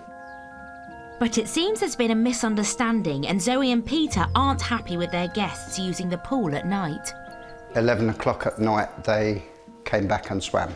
OK, so this could be a bit awkward. This could be the end of our first B&Bers because it might turn into an argument. Not looking forward to it. It's down to Zoe to have a chat with the customers. Luckily it went OK. She said, oh, was it in the book about the times for the pool? And I said, yes. I said, I'm sorry, I didn't put the book in last night. I said, but yeah, it's 8 till 8. But they've taken it on board. Yeah.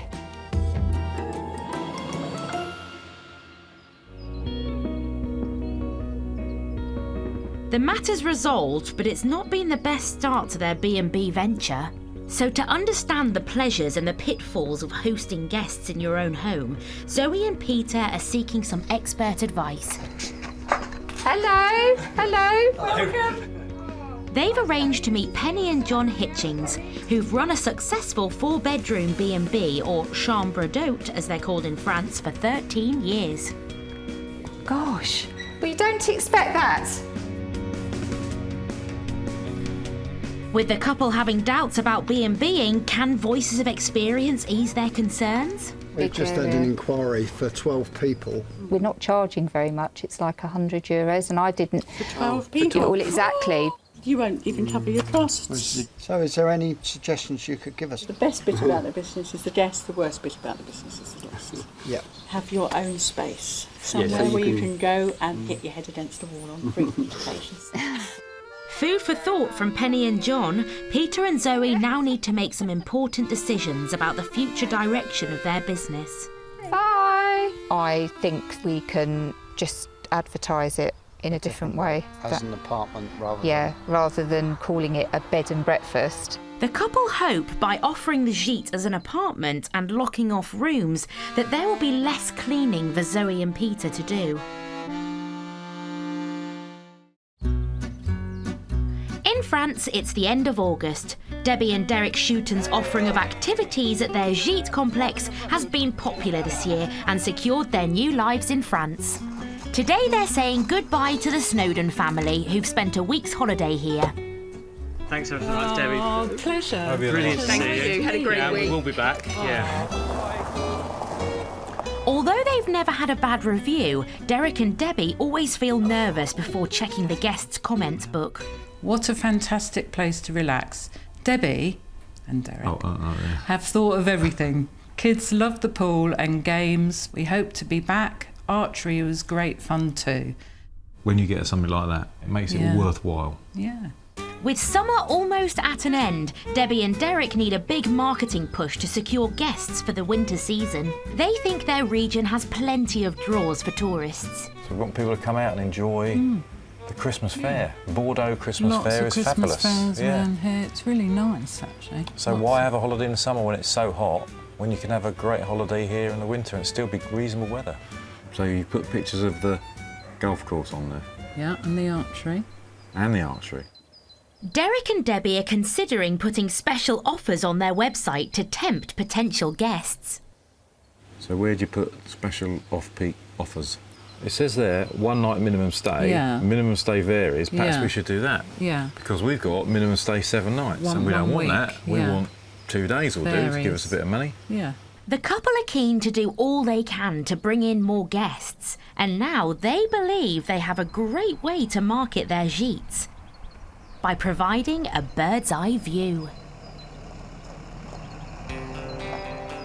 So today, Derek is taking to the skies. We're going to fly from here across to the gîte, which is 3 miles away.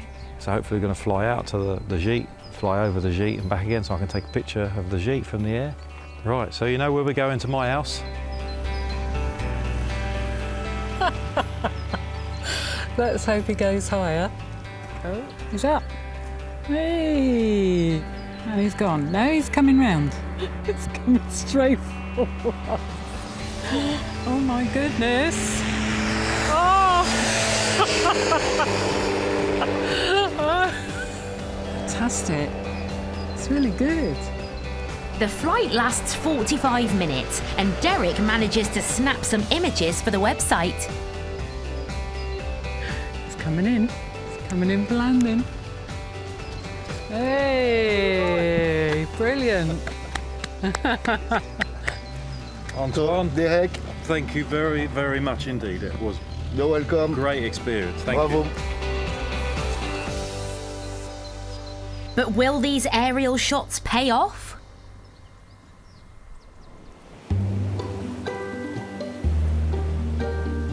Fuengirola on the Costa del Sol. Husband and wife Nick and Leslie Simmons chose this place to relocate to after saying goodbye to Swansea. Jack a potato. Yeah, which you started doing and walked away. Because I had to serve customers, sorry. Right. Leslie and Nick have been working all hours and have been struggling to adapt to their change of career. Have you served the drinks now? All done. All right. done. Can you give me a hand then? Nick's still wandering around most of the time like a lost soul, not knowing where his place is, I think. But he's enjoying talking to the customers. But they think they may have found a solution to some of their problems. We're starting a chef tomorrow, only for 3 days. It's going to be a trial to see whether he's suitable here and that we're suitable for him. You know, he may not find that this is a place for him. Hiring Chef Russell and his wife Helen should help Leslie and Nick on the busy breakfast and lunch service.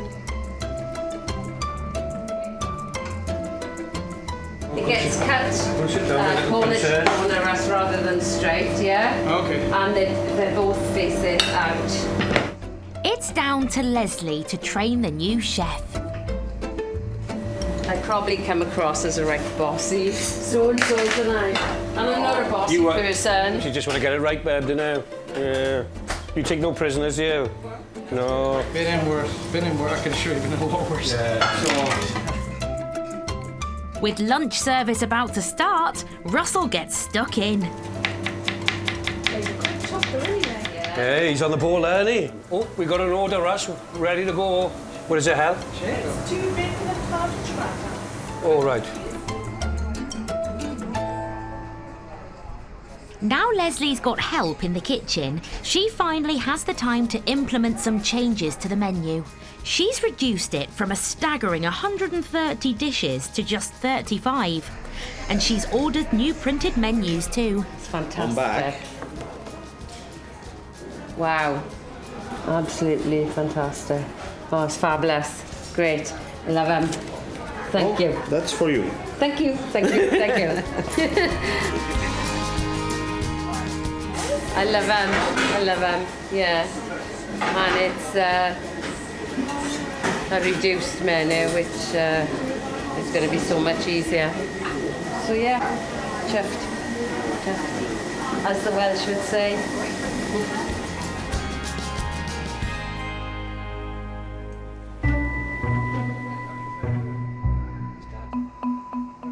But 3 weeks after taking on Chef Russell, Leslie and Nick have worked out that their takings aren't quite enough to sustain the extra expense.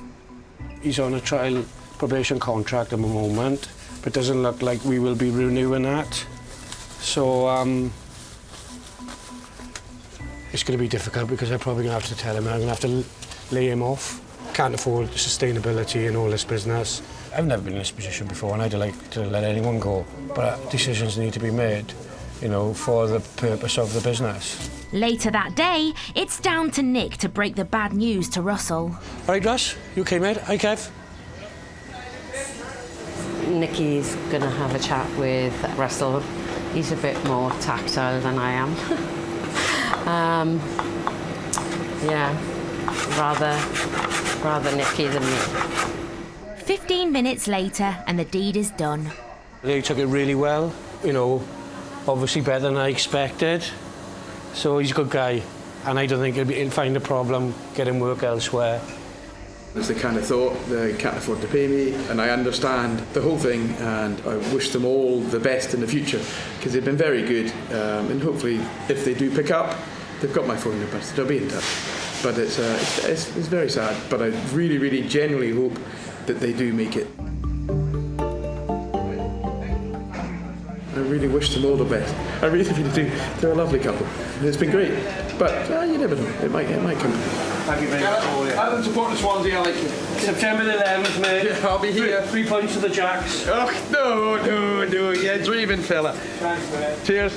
Once again, it's down to Leslie and Nick running the business alone, and the couple are back to the drawing board. We've tried with the chef so that we could have a day off, but it's not working. So, yeah, it's back to me and Nick in the kitchen. With the summer in full swing, will Leslie and Nick survive their first season? It's warm in here today. I think I'll have black eyes by the time I go home. Oof.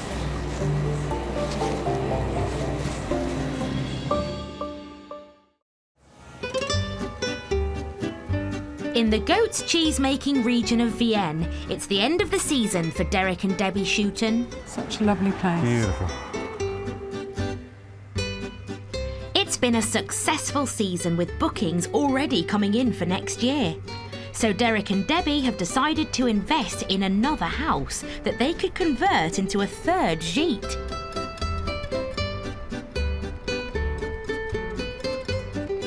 We actually think it would be an investment. It's very different to what we've got. We've got gîtes in the countryside, whereas this would be a village house in a beautiful town.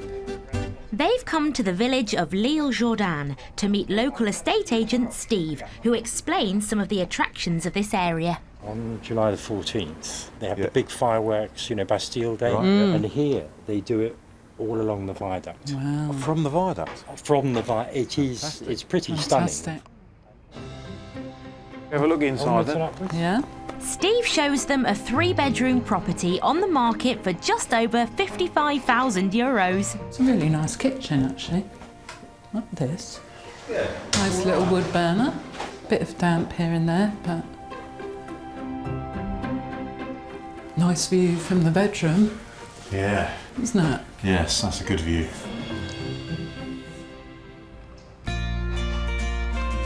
Although the location is perfect and the house wouldn't need lots of renovation, Derek and Debbie have set their sights higher. The house we really like is that cream one on the end. The last house in the village. The garden is all to the right in the sunny side of the house.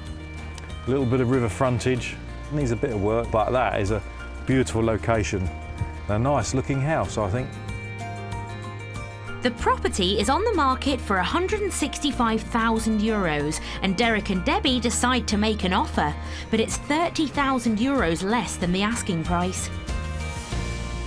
If it comes around, we're not going to spend too much on it because we've got an upper limit and we've offered that. And if it comes around, it comes around. If it doesn't, we'll look for another Go on village. to something else.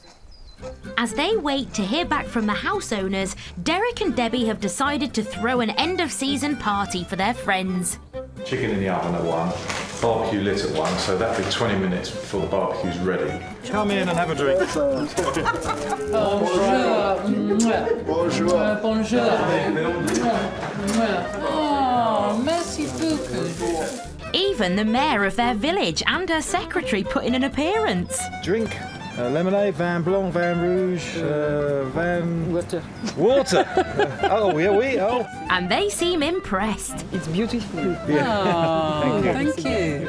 Merci. As the Shootons and their party guests celebrate the end of their successful season, there's more reason to rejoice.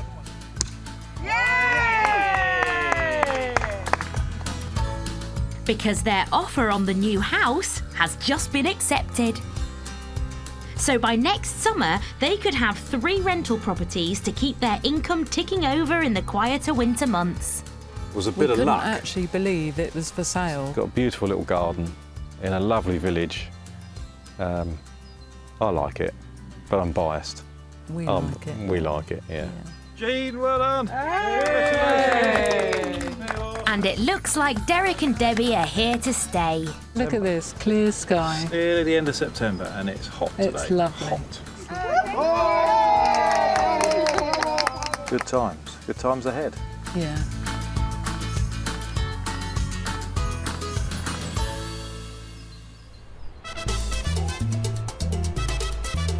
In Fuengirola on the Costa del Sol, the summertime is almost at an end, and it's a busy time for Leslie and Nick Simmons, who run a bar 5 minutes away from the beachfront. Okay, fantastic. What's your pipe there? Gracias, my friend. Thank you. At the start of the season, Leslie and Nick hired a chef and a waitress, but then they had to lay them off when they found out their takings weren't enough to pay their wages. It's not working out. Unfortunately, it's just not right for our business, and we have to do what's right for that. We finished with the eggs, Les? But by letting their help go, Leslie and Nick are once again working 17 hours a day and 7 days a week. Burning my fat, Jade. I what? Burning my fat, you turned the frying pan on there. I didn't. And the punishing hours and stress has led to some big arguments. There's been times where we just felt like walking away from each other. To the point where I packed my suitcase. Yeah. That's so close. Very, very close, guys. And walked out of the apartment. Never worked so hard. But the couple have since regrouped and worked out a bold strategy that they hope will enable them to take better control of their business. Leslie and Nick need their bar to become even busier to allow them to take on extra staff and reduce their own workload. All right, nice to see you, Woody. Nice to see you. Yeah, you big guy?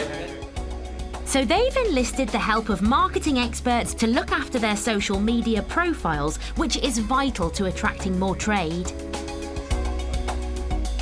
The biggest problem is that, unfortunately, Spain's long working hours, and the last thing that's on your mind is how do I update the social media side. Here's your video for Stones, which has gone on YouTube as well. They've designed a bespoke social media page with promo videos and photos. We've had 66 views since yesterday, because I only went up yesterday, so obviously 66 people have been viewed now.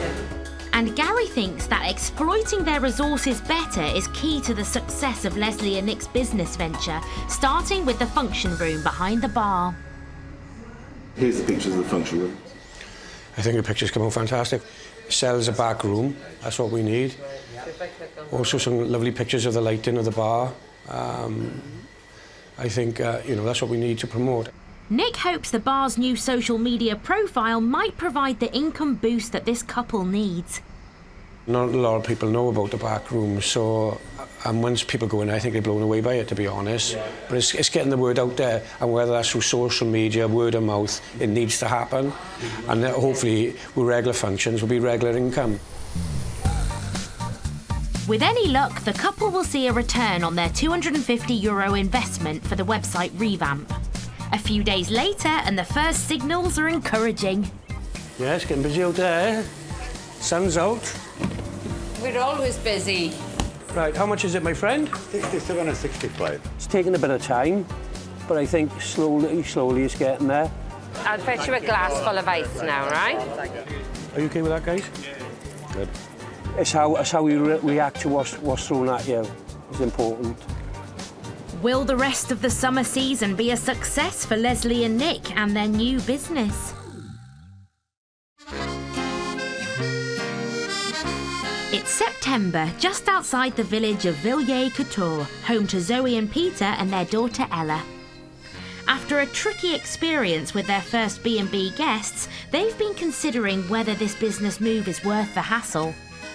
Not the easiest people in the world to deal with. Yeah. In that situation, you just have to put your professional hat on and grin and bear it. And a constructive online review from their guests is the final nail in the coffin for this idea. She thinks it's better just as an apartment, and then she said you could just put the tea and coffee and wine out and some milk in the fridge. But then the whole point of it is that I didn't want people using the kitchen.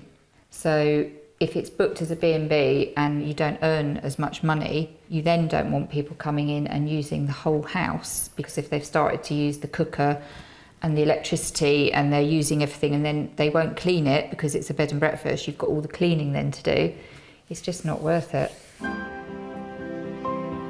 Zoe and Peter don't believe running a B&B is for them. But in the meantime, even though the season is drawing to a close, they're still getting bookings for their 2-bed cottage.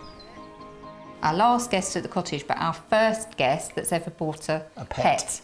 So I've got no problem with pets, only that I hope that the owners are responsible, as in, you know, they don't let them jump all over my furniture and ruin the beds or chew anything.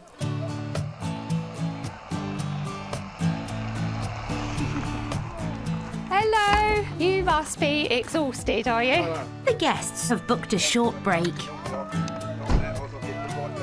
We've been waiting to meet you. Hello. And after a quick introduction, they make the short drive to the cottage. Come and see your new home for a week. I'll be round. Okay. Hey, look! Oh, that's lovely. Perfect. We didn't need more than this. It seems their pet dog has made himself at home, just his owners to settle in now. Okay, so this is like the main bedroom. I feel like a princess in a bed like this. Oh, it's my favourite room. It's really lovely. Bathroom's lovely. Yeah. So there's a shower, so it's all got everything, hopefully, that you need. Everything you need? Yeah. Once again, happy guests, and the dog looks like he's on his best behaviour. Okay, we'll have a nice time. Thank you so much. It's all right. Enjoy, but any problems, don't leave it, just ring me. All right. 'Cause we're only up the road. Yeah, lovely. So if you need anything. Okay. Okay.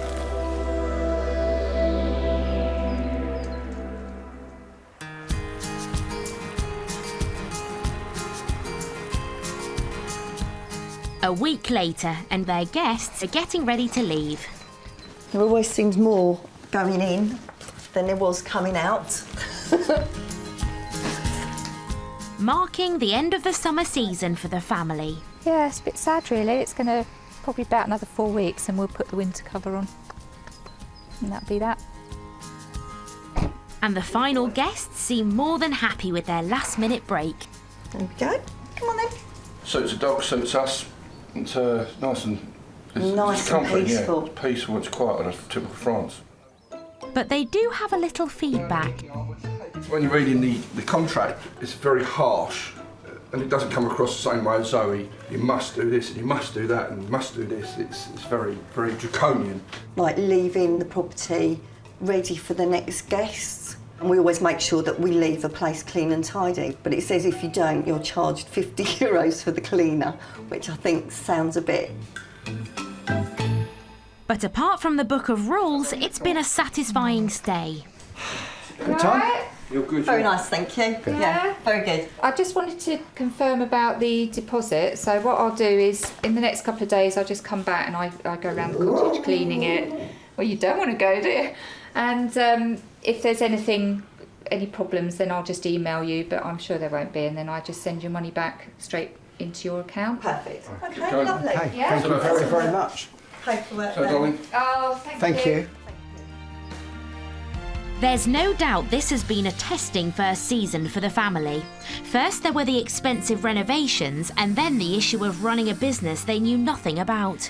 All this thing about coming over to France and you've got no experience in doing it and you don't know the language. It's a big step, but also I think, we were a bit naive in that respect, that we thought, oh, it'd be fine, everything's going to work, and it doesn't. I think people need to be more aware that it's not that easy. But with bookings already coming in for next season, Peter and Zoe believe they are definitely over the worst and in a great position to continue with their new lives in the sun. I love my life here. I feel healthy out here. I do feel very healthy.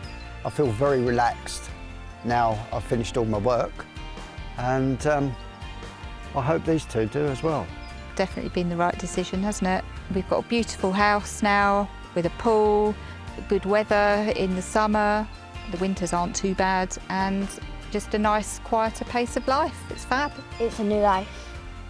A new life in France. Yep.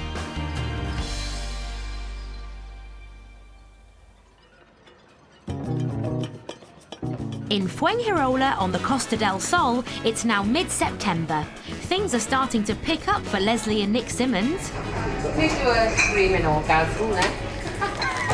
Good God. I'm serious. Leslie and Nick's social media push has worked. They now have lots more customers than when they opened. I got to comment how good the video is. It is absolutely top class, and I mean that. It's been like a roller coaster, to be honest, but we got through it. I don't know how, but we did get through it. They're also starting to attract regular customers. That first night we arrived, we never stopped laughing. We had a great night, and obviously they come back ever since.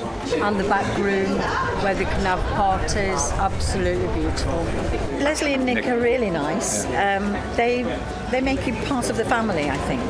And how long are you over here for? We've got a place over here, so... Oh, fantastic. A nice couple Deserve a bit of deserve success. a bit of success because they look after you. But we're not going to try and, run before we can walk. We're trying to build up, steady kind of business. Which means they've been able to hire a waitress to look after their growing army of regulars. It is hard work, but it's very rewarding. You're meeting people all the time with different backgrounds. And I'm a bit of a talker, so it suits me, doesn't it? So, cheers. Leslie and Nick are finally reaping the rewards of their hard work as they climb 279 positions on a review website, and their takings are also on the rise. Living the dream, is it? Get in there, yo. Get in there. And having finally found the key to the success of their new business, Leslie and Nick can now concentrate on making the most out of their new life in the sun.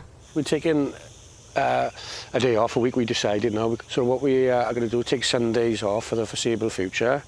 Last Sunday we went dolphin watching. Yeah, and we saw some dolphins. It's taking a Sunday off has given us a chance to see more of Spain. And today's Sunday fun day is a horse ride up into the Spanish hills. I just hope these horses have stabilisers. Yeah. But, well, my horse anyway. Yeah. There's a little one there for me, about this size, the Shetland. Would you like to try this one on? Yeah, it's like my old one. Wow. Leslie's an experienced rider, whilst Nick is a little bit rusty, to say the least. I don't know how you get up on the saddle. I haven't sussed that one out yet. Do you reckon you will need a chair, or are you happy to just put your foot in the stirrup? Let me get the chair. Thank you. There we are. Don't frighten the horse. Oh, that's a fine start. Where's the handbrake? Alright, let's go. Escaping the bar for one vital day means they can slip back to being that carefree couple who married just a year ago. It was important that we started taking time off. You definitely need time away from work. It takes you away from the business, I think, and gets you more focused because you take the step back for a day. And I think it's not just about work. We come to Spain for a reason. You have to weigh it up. You have to weigh the financial side up. When you make the decision to close, you have to know that that money's gone. But our personal life, our marriage, everything is more important. A tree. After learning how to steer their business, all Nick has to learn now is how to steer a horse. It's good to learn, interesting. Yeah. Enjoyed, I think you enjoyed as well, didn't you? Yeah, I did. Thank you so much for coming. Have a lovely day. You too, guys. See you ended up buying a horse out here now. Recharge the batteries and that. Yeah. Definitely. It's certainly something that we want to do a bit more of. At the end of the summer season, with a busy bar, they've figured out how they can make the business work and are looking forward to spending many more years in Fuengirola. I'm joking. Fuengirola, what can I say? Right decision, right place for us. Even sitting down for a meal after work last night, there was a group of Spanish men with their musical instruments serenading us. We don't get this back home. Can you imagine this happening back home? No.